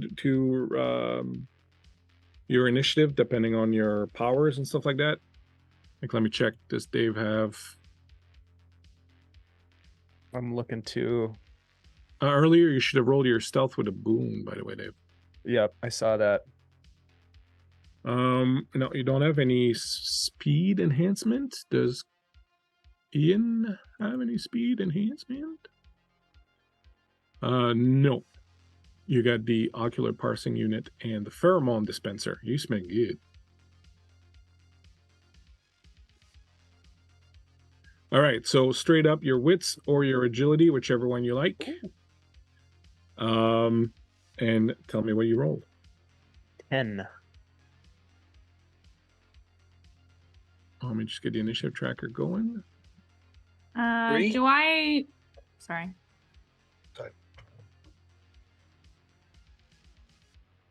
Do I roll initiative for Oscar, or is it my initiative? It's your initiative because Okay. Oscar moves when you tell him to move, so it's your. And I can choose wits or agility? Yeah. Okay. So what did Slade get? 6. What did Lorenzo get? 10. What did Oscar get? 5. Merlin I got a 3. and the gangers. Say it's their agility. They're gonna go on. That's a 3 also. They're not too happy. I know you said gangers, but I keep hearing you say gamers. They What's might up, be gamers. They might be Hey, gamers. gamers. Yeah. Lorenzo, you go first. You see That the guy's got guy some go dice. up. Give him a swirly. The guy goes up a few feet. A couple of the other guys turn around and kind of notice him. You figure they're gonna know something's going on. Yep. So Lorenzo is going to, like a shadow warrior that he is, not leap necessarily, but like jump down. And I'm going to do it as stealthily as possible, because what I'm trying to do, Bleak, is I'm trying to move up to this guy here and subdue him with like some sort of a headlock, or some sort of move that Ian could probably instruct me on that would take him down. I mean, I'm looking at the belts on your wall and I'm thinking, Yeah. wrestling. So, Yeah, exact.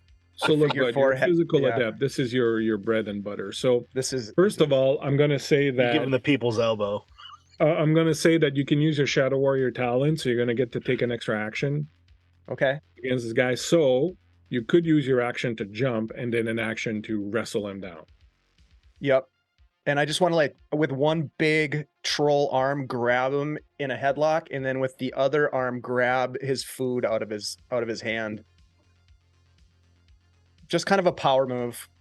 So it's never happened, but if ever Andre the Giant were to have climbed up to the 3rd rope and have body slammed down on someone, this is exactly what This it would is look it. like. Yeah, buddy. So All right. go ahead and give me your attack roll. So I'm going to say in this case, you're going to use your agility rather than your physique. Okay.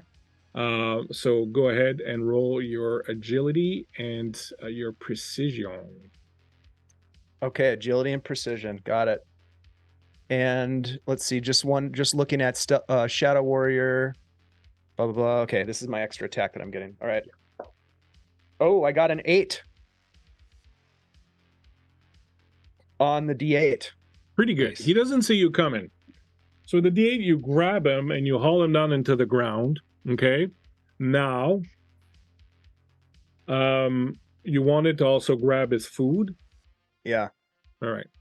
I would say that would have been the second success if you'd had it. So do you want to push your roll to try and get that done?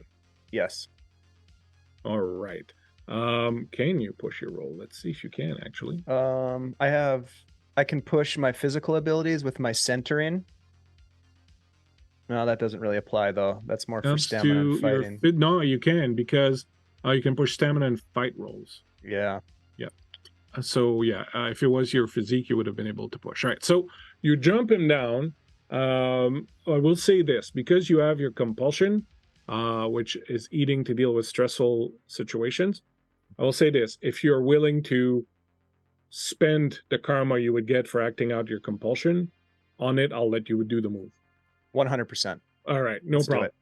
it. This guy's like, what the hell's going? And then like, fucking 5 tons of brick just come landing on him, and because you're spending the karma for it, you haul him down. His plate kind of goes flying up in the air, and you catch it as it falls back down. Now, give me some damage on this guy. You are punishing. I do punish. Which is yes. for physical rolls also, so it's not going to help you here. But go ahead and give me your damage. I think it'll be 1. Do you do an extra physical damage? Yeah, but I'm not trying to necessarily kill him, just for the record, but I do because I have the killing hands. I do an extra damage. Yeah, you decide with killing hands Yeah. if you activate it or not. Okay. I don't want to kill him. Okay, so I will say this. If you issue damage, if you say I'm not going to do damage, you will have him in a complete lock that he can't move out of. And then I'm just going to be like, shh, quiet now. Yeah. It's literally like, imagine a normal human being being taken into a headlock by Andre the Giant. Yeah. Like, he did that. Remember in Princess Bride when he's kind of holding the Dread Pirate Roberts? It's like, you're like, so he looks up at you and he's like, hey, no problem, man, no problem. No, look away. Don't squeeze to it. Look away. Don't squeeze to it. But oh God, I think that was a rib. Oh, It's about to happen. Next up on our list is Slade. Do I see that? Please tell me I see that. Oh yeah, you just saw like a blur of motion, incredibly fast, especially for a dude his size. Lorenzo just effortlessly leapt over the little banister, landed on this guy. The plate of food went up in the air. He caught it on the way down. He literally looks like an adult holding a teddy bear or something, a doll. And he's munching on whatever was in that thing. Yeah, what was it, Bleak? I was like this giant hoagie with like tons of salami in it and tomato. Oh, is it good? Yeah, he got it from around the corner at LaFleur's. It's pretty awesome. LaFleur's, he says. They got a nice smoky cheese in it. It's awesome. Those Gouda? red vinegary onions. It's awesome. All right. Slade. I look at Merlin going, I'm like, I haven't seen him do that in such a long time. It's kind of warms the blood, scary. isn't it? Yeah, absolutely. What do you do, Slade? I'm going to, you know what? I'm gonna move myself. How far can I move? Because I want to continue to cause a distraction. I want to get to this landing. Yeah, you can totally do that. Okay. So that will cost you your move. So basically every round you can do a action and a maneuver. And a maneuver would be, for example, to move one range. So you can move down there for your maneuver, which would give you your action.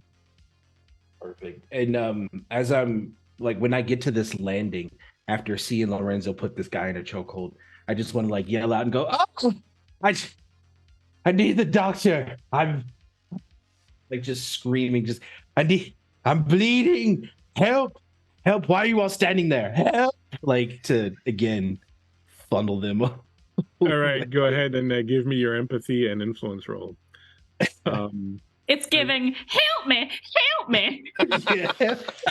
I will say that in this case, you'll be able to use your city speak if you want to push it Seeing as how you're talking directly to them and you're trying to influence them into. Okay, well, you're an expert at fast talk, so I got a 10 and a 6. So that's 3 successes. That's pretty good. I don't think you need to push that second. In fact, pushing it wouldn't do anything for you. You got a 3 and a 6. So what's going on then is this guy will kind of turn towards you and just as a reflex kind of start going towards you. But then he's like, okay, something's weird because, not because he thinks you're lying to him, because he thinks there might be something more important going on.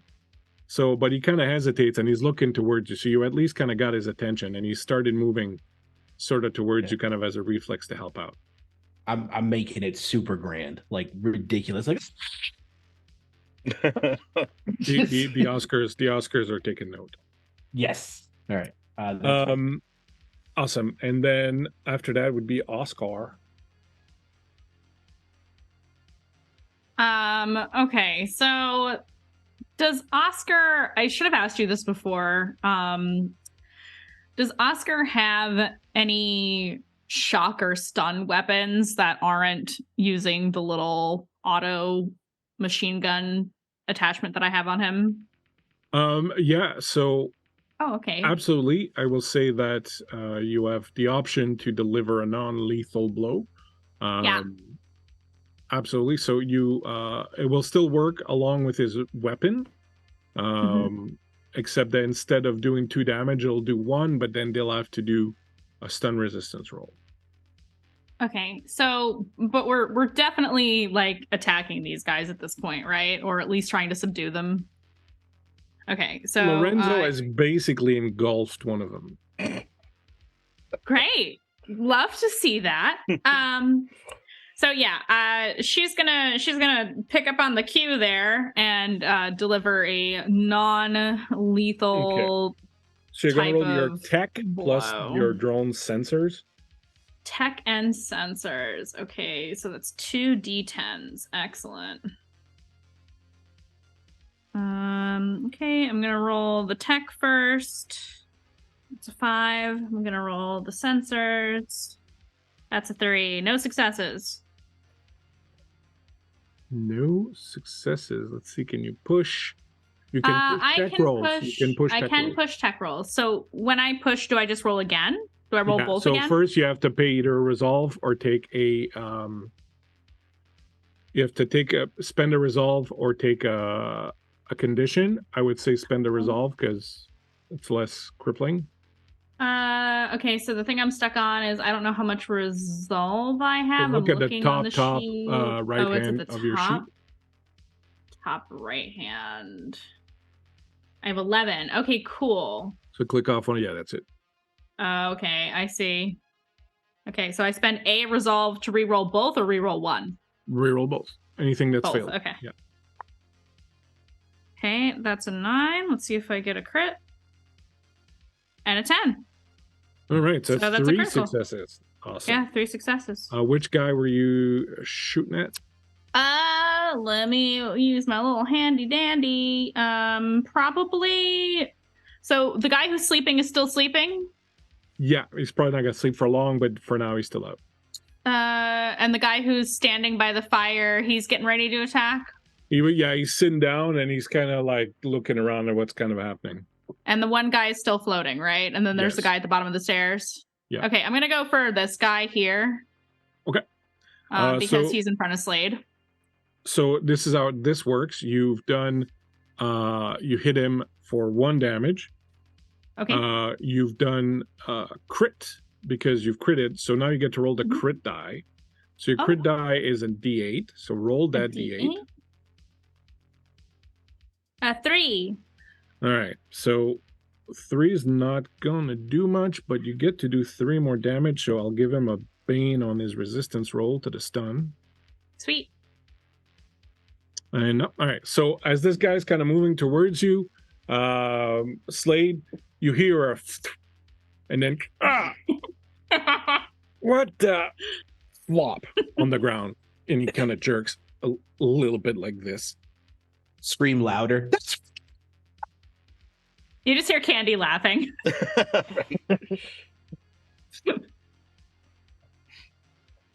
And that's it for Oscar. I think I don't think I can do anything else, can I? With him. Second. That guy's grappled. That guy is stunned. Okay. No, so that's it. Well, actually, you could move. You could do a maneuver. Oh, I'll have him move. Oh my God, where'd my token go for Oscar? I don't even know. Right down here. Oh, yay, my boy. I'm going to. Oh, it would help if I picked the right item here. I'm gonna move him probably here-ish. Okay. So I get a good line of sight on the other two that are on the ground. No problem. And Merlin. that's it for me. Okay, so what I want to know real quick first, Bleak, is before all this happened, how long did I have to lift this guy, levitate this guy? Because the reason why I ask is the duration of it is 1 minute per resolve spent, and because it's a second rank spell, it was 2 minutes. 2. Okay, so when it gets to the end of the 2 minutes, So this is the thing, right? Yeah. I'm going to say that he will just stay there hovering wherever you place him unless you spend your maneuver to move him.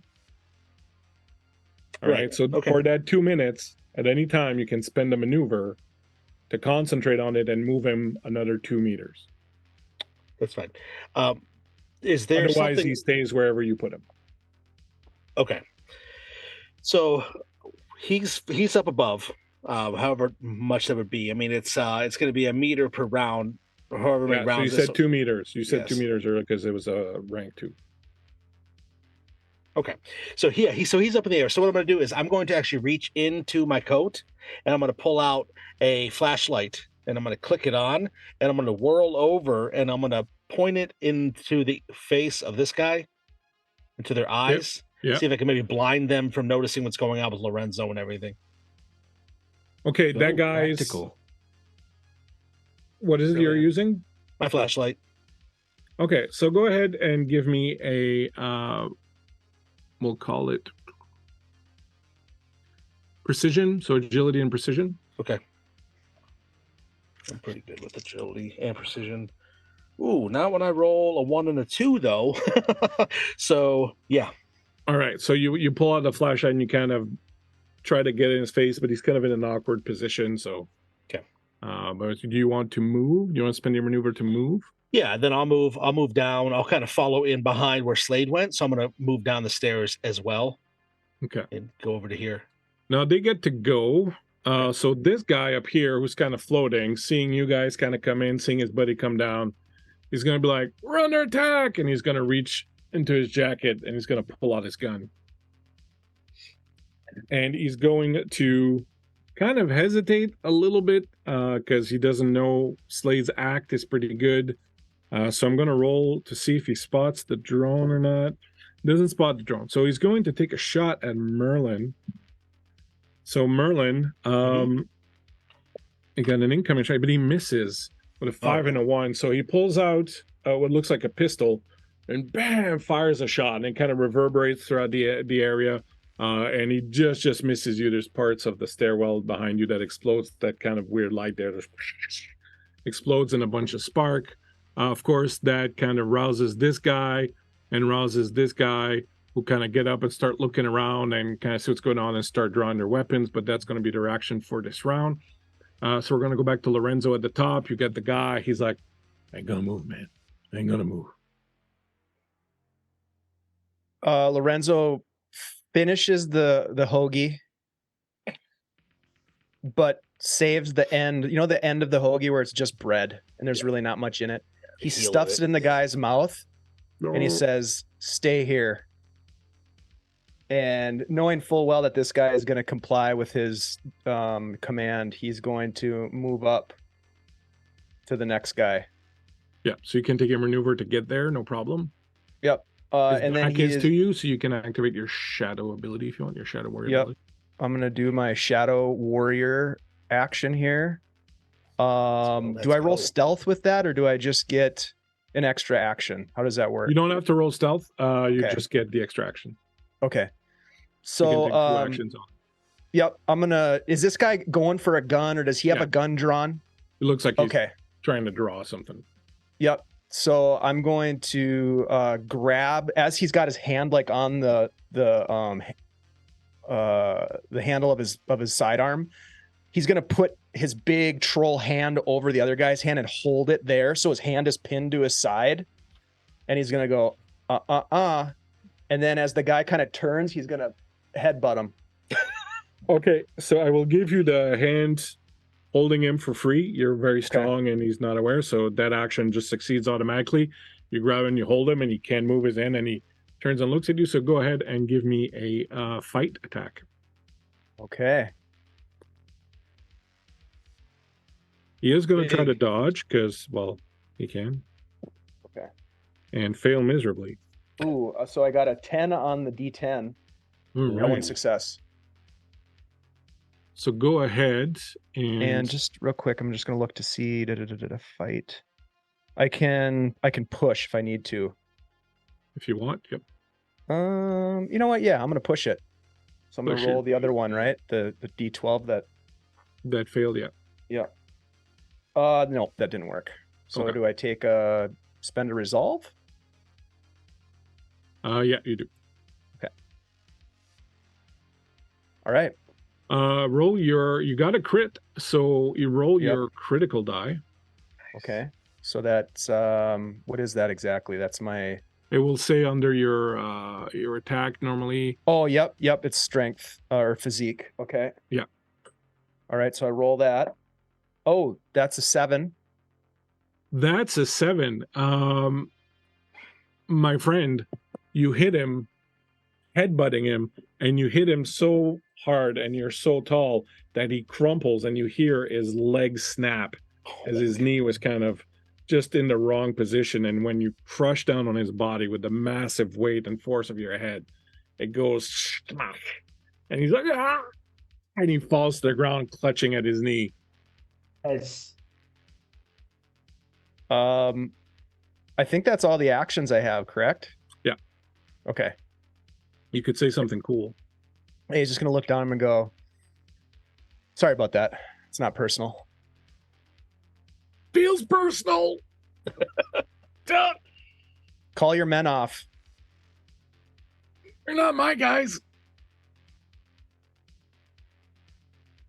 Cool. Next up is Slate. So one guy is out in front of you, another guy's just been crushed. One guy's kind of levitating, but he's got his gun out. The other guy is busy kind of pulling his gun. Okay, perfect. I'm going to I want to take my movement to come up to this guy. No problem. We're kind of just on the stairs right there. Yeah, no problem. And then still kind of brandishing like the acting, just like, oh, I'm still and then kind of cut out in the middle of it and just point the gun at the guy levitating and go, you have an option. You can get hurt like the rest of your friends, or you could just run away. And so just pulling a gun out in the middle of my act. Like, I can't run anywhere. I'm levitating. Doesn't have a point. Go ahead and give me a influence roll. Absolutely. Is empathy and influence or just influence? Yeah. Okay, gotcha, it's always the two, unless sometimes it might be just the attribute, but it would never be just a skill. Okay. I swear this is what. Okay, so I got a critical success on empathy because I got a 12, and then the dice giveth, the dice taketh. I got a 1 on influence. Cool. The 1 doesn't make much of a difference. The guy sees you. He's holding his gun. I will give him a wits roll just because it's his job. You got a critical. He got 1 success. So he's like, tell the guy to bring me down. And he kind of, uncocks his gun and drops it to the ground. Drop it. Perfect. Now tell your friend to leave too. Or I can have my friend go talk to him. I don't have any control over him. Fine, then my friend will go talk to him. Guys, just drop your weapons. Let's see if that works. 1 success. Hey, Captain Charming, thank you so much for the follow. We appreciate it. Right. So you tell him that. He kind of buys it. He tells the other guys, just drop it. It's not worth it. The crazy doctor is not worth any of this. And I will say the guy out here looks at his buddy who somehow got his leg crushed by getting headbutted by a troll. So he's thinking, we're not getting paid enough. And so, you gonna let us go? You could leave. All right, put me down. I think I'm gonna be sick. Merlin?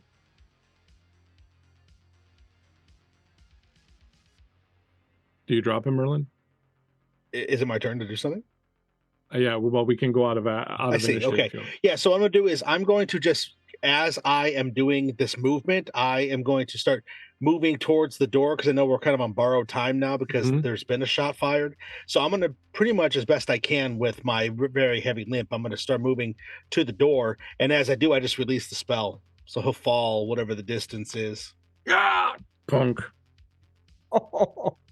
Yeah. He twists his ankle as he falls down, but there's like kind of like a mattress down there right underneath him. So like, God damn it. You didn't have to be an asshole about it. Should stay in school, kid. They will pick up their companions and sort of, limp off away. Better not see you in this neighborhood again. Bleak, I think Lorenzo would help the guy up that he headbutted, like kind of like brush him off a little bit. Thanks, man. Yeah, no problem. Maybe I don't think I can walk. Find a different job. Yeah, I don't think I can walk though. He pulls his shotgun and just kind of like, I think you can walk just fine. I feel a surge of vigor just suddenly come over. Oh, and he there it is. Hobbles away. Good boy. There he goes. While they're passing by me on the stairs, then they're just like, you better not see you in this neighborhood, and be like, you're lucky my friend wasn't more hungry than he was. Oh, is he one of those guys that eats people? Do you want to find out? No, bye. And so they're like kind of hobbling away, and I told you we should have opened up a stuffer shack instead of getting into this gang protection business. It's never too late. All right, so they will get the hell out of Dodge. Now, you figure they might very well come back, so you don't have a lot of time to waste. Okay, let's boogie. You get up to the door. As I reach the door, I pull out my heavy revolver from underneath my lab coat, and I just prime it and check it, everything. Lorenzo, if you could open the door, please, or Candy, maybe you and Oscar could be nice. I've got it. Thank you. So go ahead and do my tech and sensors.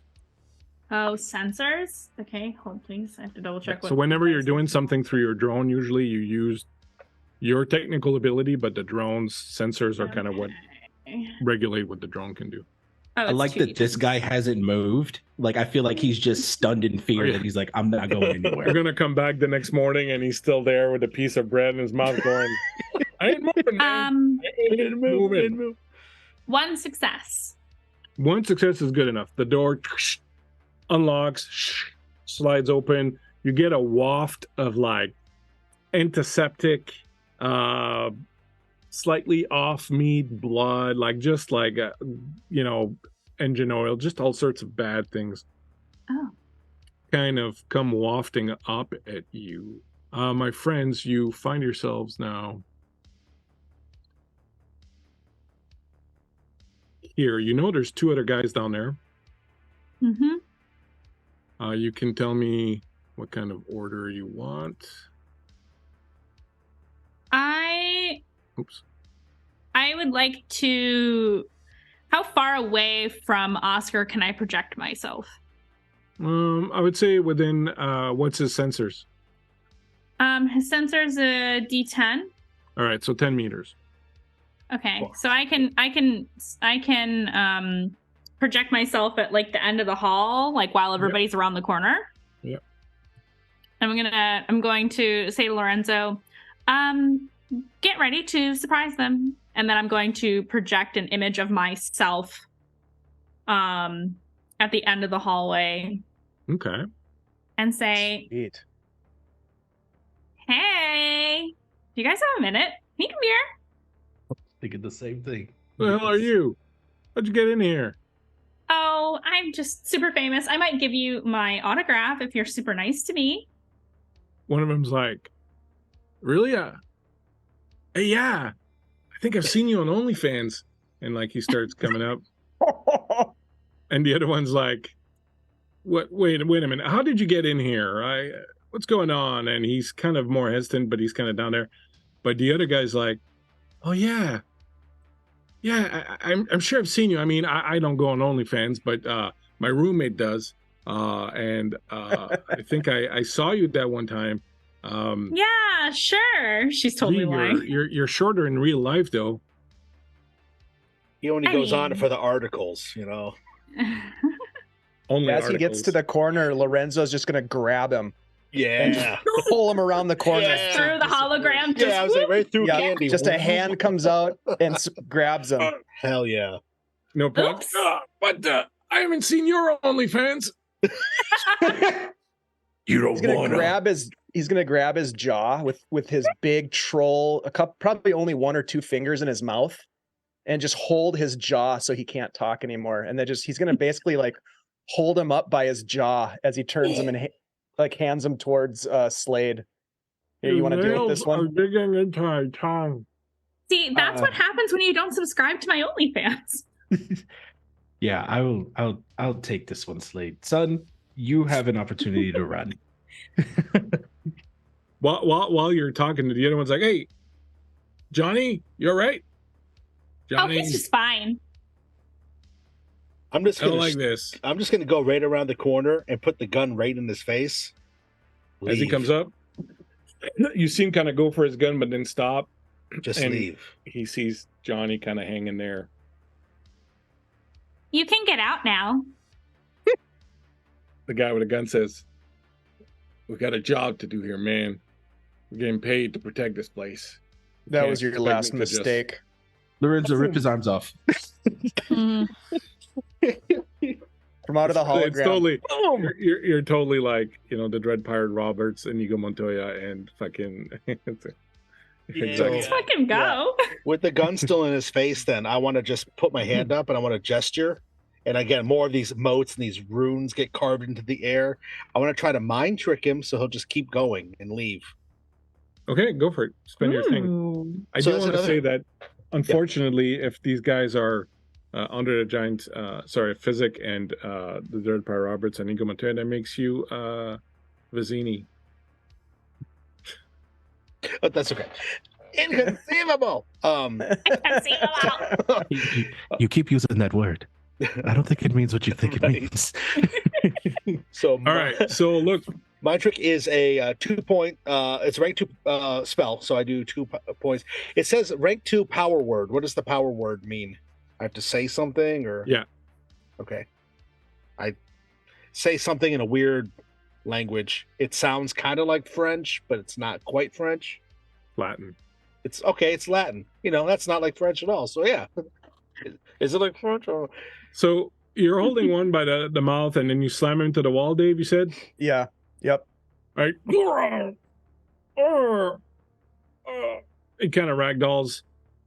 His buddy's coming up. You use your spell on him. His eyes kind of glaze over, and he's like, I'll be back, man. I'll be back. And he just can't stop walking, and he's kind of heading out. Okay, bye. His buddy's hanging from your hand. I'm just gonna slam his head against the wall one more time to knock him out. Knock him out. Time to move. You drop him, he just ragdolls to the ground and is not moving.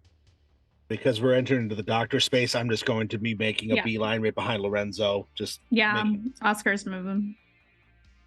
Candy, is this door locked? There's like a cage door. Oh, is it another door? Yep. Okay. Yeah, I'll hack that too. Or you can try to barrel through it physically. Tech and sensors? Yep. Wait a minute. Do we want to bust through? Like I got a 10 on one of them. Never mind. All right. So the door unlocks. You can still bust through it. It's unlocked though. Well, I was thinking Lorenzo steps through and fires the shotgun in the air, just to surprise everybody in the room. Just the doctor. Jesus, man, I'm operating here. We're here for the girl. Step away. Yeah, step away. I have an Hippocratic oath. I can't let you just put her. And anyways, she's all plugged in already. You just rip her out. It's gonna cause a biofeedback loop in her head, and it could totally fry her brain. I think we've got it under control. Candy, you do? Are you a doctor? He will shoot you, pointing at Lorenzo. You missed a good opportunity to say yes, I am. But I was shit. Yeah, I just gave him the look. Sorry. Doctor, you are doctor, going not to... an engineer. You're going to deinitialize this process immediately. Or what? And if you do what I say, I won't destroy your life. Or like me. Just pointing at Lorenzo. Well, I'm not also, refunding if you her. make him mad, I can't really stop him. No, don't refund her. It's fine. I want to You can keep the money.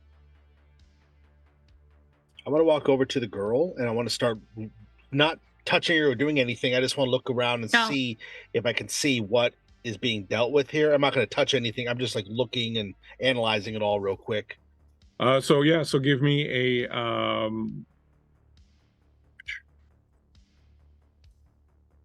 a wits plus heal roll. All Merlin, right. you'll hear in your mind, look but don't touch, okay? And I just, like I said, very logically, I'm just looking at everything, looking at all the different points, how everything goes together. Ooh, an 11 and a 6. Let's fucking go. Yeah. Nice. Yeah. You are a doctor. You are a doctor, damn it. Yeah, you are a doctor. Give me a sec. I'm just going to do something here. Sure. Also, if I could, the acting on my quirk as well as my compulsion in an effort to be petty, as well as using one of my negative quirks to be greedy, I look at the doctor and go, "You will refund them, but you're giving it to us." And then point at Lorenzo again. I was just gonna hack him when we leave. You don't have to. You don't have Let to me do have that. this. Let me have this moment. Okay, fine. All right, fine. Thank you. Guys are criminals. Yes. Well, I'm just like wrestling with my various screens here. So the girl that you see on the operating table, Merlin, you can see has cybernetic arms and legs, and eyes. Her eyes are completely silver. She is currently not responsive. She's plugged into a couple different things. She's got a few data jacks around her neck. She seems to be in some sort of duress. You can tell by looking at the various sensors and piece of medical equipment it's got that her heart rate is slowing down dramatically. You can tell that there's a tightening of muscles around the eyes. She looks like she's going into some sort of shock, like her body is kind of shutting down. I'll get to you in a second, Slade. What were you doing, Mandy? You are muted, my friend. If the doctor that's here isn't going to deinitialize this process and bring her back, is he looking like he might actually do that, or is he? He looks like he was about to do it until Slade said, "No, you're going to give us the money. You're not going to keep the money." And now he's like, "Well, listen here, Buster. I work hard for this cash, You can keep the money. Slade, get over it. You're going to get paid too. Just deinitialize the process before things get ugly." Kevin, it's looking really bad for her, right? I have a question. Can I heal synthetic people? Yeah. Okay. Then I'm going to just... I will say that you don't think that it's healing. Give me a wits plus tech roll. Wits and tech, 12 and 6. Oh, can I repair her, maybe? A 6 and 11. Jeez, I'm rolling really awesome. That's pretty good. So you don't know much, but you know that there's probably some sort of internal failsafe. Orphe told you that if they went ahead with what they were trying to do, it was going to kill her. So knowing what you know about Orcus and all these things, you get the feeling that there's probably a tamper prevention system that the second this doctor, without knowing what it was, plugged her in, started running some diagnostics, it started shutting down her body and her brain so that people couldn't access what that. So it's not a question of healing her to damage. You really have to get her off the machine, and hope that alone kind of restarts it. Mhm. But it's definitely about getting her off the machines. Okay. Can Then I'm we- gonna say. Can we? Oh, go ahead. Sorry. Go ahead. Okay. I was gonna say, can we let the doctor finish what they started and then take the information? Do we need the girl? We need the girl. With You the were information. We explicitly need her told that in the intact, yeah. beginning. Mhm. Yeah, we have to bring the girl back. Yeah, he has to stop this process. He has to Yes. deinitialize whatever it is or unplug her or whatever. So I'm gonna say, and it's gonna be like under my breath, but in a way that everybody can tell that I'm talking to them. Merlin's gonna say, "There's been a kill switch that's been engaged," and I'm going to walk right up to the doctor. I'm gonna put my pistol right against his forehead. Disconnect her now. All right, Jesus. Hold on to your fucking underwear. All right. And he starts tapping When did away. you start wearing underwear, Merlin? A lot has changed in the last few months, my friend. I guess Yeah, so. something's wrong. It's not responding. It's like she is disconnected, but she's just it's not responding to anything.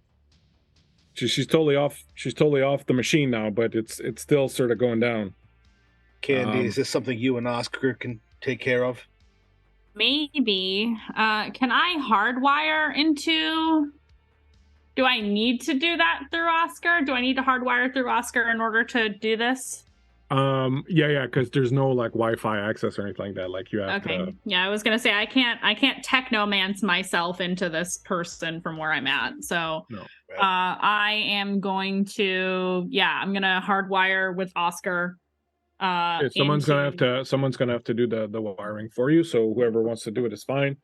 But someone's going to take one of the extra cables. You have a cable that pops out of Oscar, and they will, go in and plug it into one of her data jacks.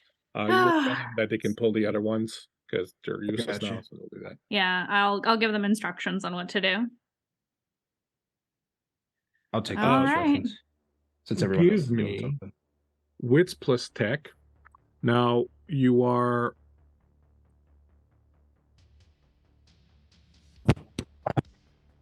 You will be doing the first thing you're going to need to do is do an analyze to see what you need to do. Okay. So wits plus tech, plus if you want to use something, you can. I will probably push if I need to. Okay, you can Actually, use your pink. can I, Also, before your I pink roll? gives you plus 2d10 to any tech roll. I love that it's called pink. Yeah, I do want to do that. So I'm Okay. going to add a D10. I'll add little boxes to these so you can take them off once you use them. 2D10. Wow, that's a lot. Now, you also Oh, have Tech Head as a talent, which allows you to spend a resolve to get a boon when attempting to understand or use technology. I got 2 successes and 2 criticals. All right, so that's pretty good. Because 11 and 10 are critical, right? Yeah, baby. Yeah, so I got, So you hack in, you're plugged in, you get in. Guys, you see Oscar just shut down and fall to the ground. Sparks fly out. He's still locked on, but he's completely dead. Shit. Do we pick it up? She said not to mess with it. Leave it. Candy, you my hologram goes away, I imagine, Yeah. because Oscar's fallen down. Okay. you find yourself in a strange room. You are in kind of a sphere, and the sphere is entirely covered in strange images that are coalescing as you look at them. And give me a wits and vigilance. Wits vigilance. Okay.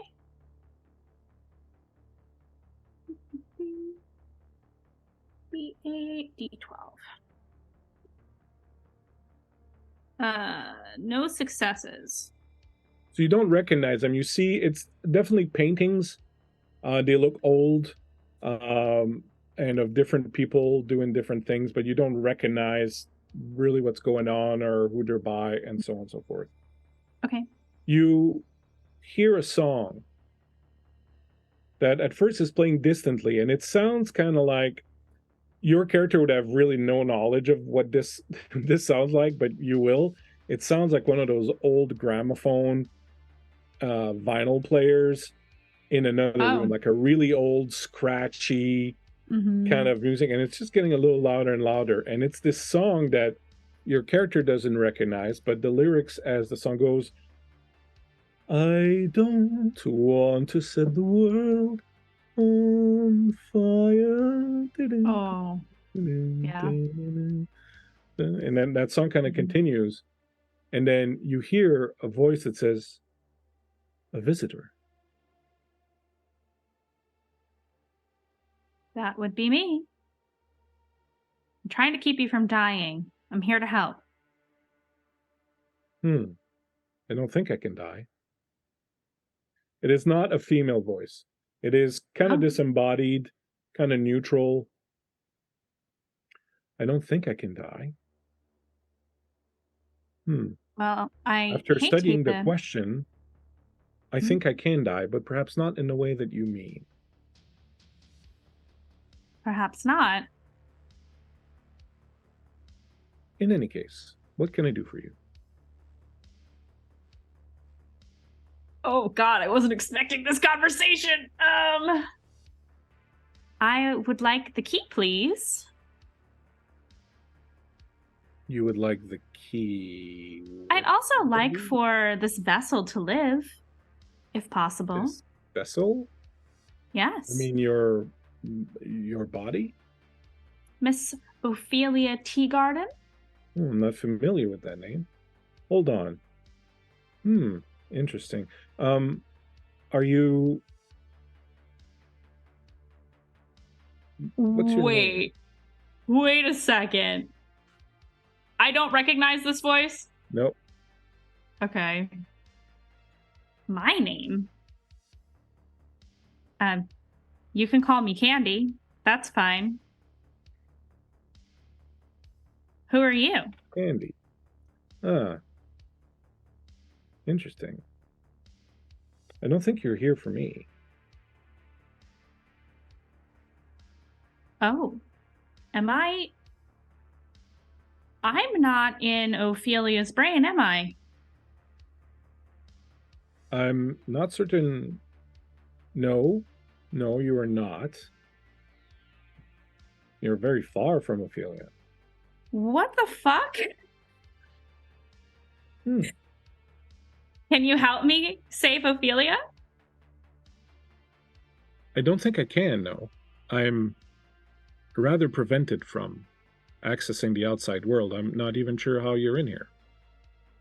Well, I am a very, very skilled decker and a technomancer, so that's probably why I'm here. As it may, I don't think it has anything to do with you. Well, then how the fuck did I get here? I'm so confused. I don't know. Thinking perhaps you're not where you're supposed to be. Obviously. Otherwise, I would know who the fuck I'm talking to and what I'm doing here. Well then. Very interesting. Perhaps we'll meet again. Why does this keep happening to me? Well, that probably has something to do with you then. In any case, best of luck. And the ball starts to shrink around you. And just as it shrinks and is about to kind of compress around you, you hear another song that's coming from far, far more distant from the one that you're hearing. And it's kind of crawling forward very menacingly. Have you ever heard the song Lover Man by Nick Cave? There's a devil waiting outside your door. That's the song you hear. Okay. You come to wherever your meat body is, completely disconnected. Fuck. Splitting headache, mouth dry. You have no clue what just happened. I look at my display. How long has it been that I've been out? A second or two. I immediately dive back in. Out at the I need to save this girl. At the clinic, you guys, someone's picking up the drone, and you're saying, "Oh, someone." She said not to touch it, and the little light comes back on, and it kind of activates. The spinners come back on, and it kind of goes up a little bit. Oh, okay. That didn't work. Don't have time to explain, but I need the body. So, is she still alive? Please tell me she's still alive. She's fading fast, Kevin. You figure you maybe have half hour max before she shuts down completely. What can I do? It's enough time to get her to where you're supposed to go. Yeah, if you're Lorenzo's gonna grab her off the table, Let's throw her over his shoulder, and say, "We move now." Okay, let's go. I'm gonna grab this doctor by the front of his coat, Hey, and I'm I gonna did what put you my gun asked. to the back of his head. I'm gonna force him to come with us. Oh, You hooked her up. You're gonna unhook her when we get back. oh, she's not hooked up anymore. You've Oh, already. okay. Sorry, I'm So sorry. then that's okay. I When you were misunderstood. hooking her to the cables were completely useless now because this thing wasn't working. Okay, that's just my fault. So instead, when I pick him up, he's gonna think I do that, but I just pistol whip him in the back of the head. Ooh. Hell yeah! Womp. He drops to the ground. I love this crew. Y'all are badasses. Let's go. Slade's gonna rush out of the room to kind of like clear a path, or at least to let everybody know, like, okay, we're good, you know. Good call. All right, you grab her, put her on your shoulder. You all start heading out. Mandy, you turn the drone around, start to go. Mhm. As you're exiting the room, you hear coming through the room, still kind of approaching. There's a devil waiting outside your door. And the sound keeps approaching and approaching, and it follows you down the corridor as you run up behind these guys. A lot of you exit out into the night with Ophelia on your shoulder. And that is where we will end for tonight. Oh man. Sweet. Sweet. Yeah. Oh boy. Hey, we killed it. This crew is legit, Yeah. yo.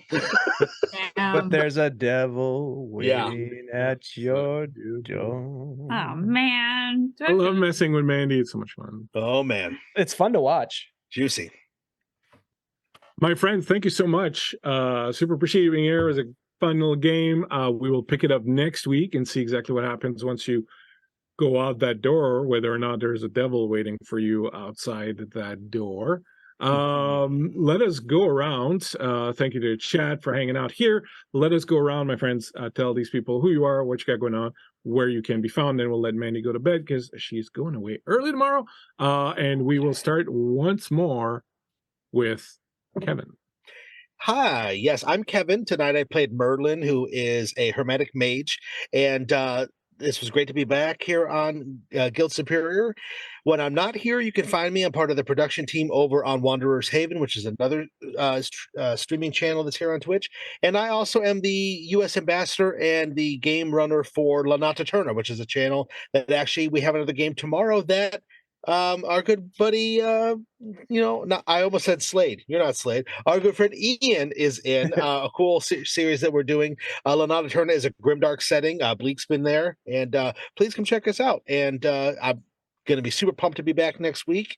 And because man, what a way to end it. So thank you so much for having me back. Thanks for everybody for hanging out, and can't wait for next time. Absolutely. Thanks, Kevin, for hanging out with us and bringing Merlin to life. Next up, we have the inimitable. Your big boy, your boy big, sorry. Your big boy, your boy big, yeah. All that and more. Hey, all the boy, anyone can be. Right? All the big, all the boy, all the time. Ooh, nice. What's going on, everybody? I'm Ian, or your boy Big, on every social media platform you may have. And of course, I played Slade, the elf face in the group, and which first time playing the system, I'm having tons of fun. So thank you again, Blake, for inviting me here. Of course, I'll be here next week, Thursday, for the continuing few episodes for Shadowrun. Of course, you can see me on the Lenat Eterna channel tomorrow for our final episode in that game, which has been crazy. I'm also hanging out on the Magic RPG channel on Sundays, playing the Icewind Dale campaign, and sometimes on my buddy Time Lord's wife's channel, playing in the Draken Rider campaign. Plus a lot of other stuff coming up. So just follow my Twitter if you want to know. And if you don't like my face, but you like my voice, go to any podcasting platform and you can hear me on the Emerging Code podcast. It's a Digimon themed actual play. And if you want something a little bit more sultry, you can check me out on the Fang Game podcast as we play Vampire the Masquerade too. So, yes, please. Yeah. Awesome. That's Sultry. me. I like it. ASMR. All right. Digging it. Nice. Thank you so much. I'm so glad to finally get to play with you. It's absolutely awesome. I look forward to doing it again next week. Next up we have Mandy. Mandy, what's up? A lot of weird stuff happening to you. You know, you want to go into the grid? What are you doing to me? You're doing this 2 games in a row. Hi, everybody. I'm Mandy, or the Mandy, as you see me all over the internet. I'm a professional dungeon master. I write for TTRPGs sometimes. And I'm a regular cast member over on the Magic RPG channel, along with Ian, but in a different game. On Tuesdays, we play Blades in the Dark, Rise of the Conduit, and I play a very, very saucy spy. So if you want to see a completely different side of how I play games, that is where you want to go on Tuesday nights. And you'll catch me here once again next week on Thursday. And coming soon, TM, on the 27th of October, also on Magic RPG, we will be starting a new Vampire the Masquerade Chronicle called Ancestral Blood. And I will be on that as a guest. I'll be playing a few different characters. So if you want to see a lot of variety, check it out over there. It's going to be great. And Awesome. Thank you once again for having me. I love coming back to Guild Superior. I have so much fun here. Of course, we love having you here. And I'm seeing it already. We're going to have a game, and it's just going to be Ian and Benny, and it's going to be called Saucy and Sultry. Saucy and sultry. I'm for Let's it. Write it go. up now. Let's fucking go. Gonna make a mint. Dave, start printing the money. Oh my god, it's beautiful. Finally, the man, the myth, the legend, Monsieur Dave. Tell Hello. us what you got cooking. Hey, first off, I just want to say thank you, Bleak, for running Shadowrun. I put in a special request to have this game because I've never played in it, and it's so fucking cool. Not to mention this awesome group of people to play with. So thank you all for coming back to the guild and playing with us. My name is Dave. I run games, play games, and produce games here in Guild Superior. You can often find me running a Tuesday night long-term Greyhawk campaign. We're on a little bit of a hiatus right now as we're deep in the planning, as I mentioned earlier, for a pretty big campaign to raise funds for Games for Love. So hopefully if you care about kids and you want to help out, you'll stop by. We have so many games lined up for November 1st through the 12th. It's going to be absolutely epic. A lot of fun for a good cause. You can help. We'll see you then. Thank you.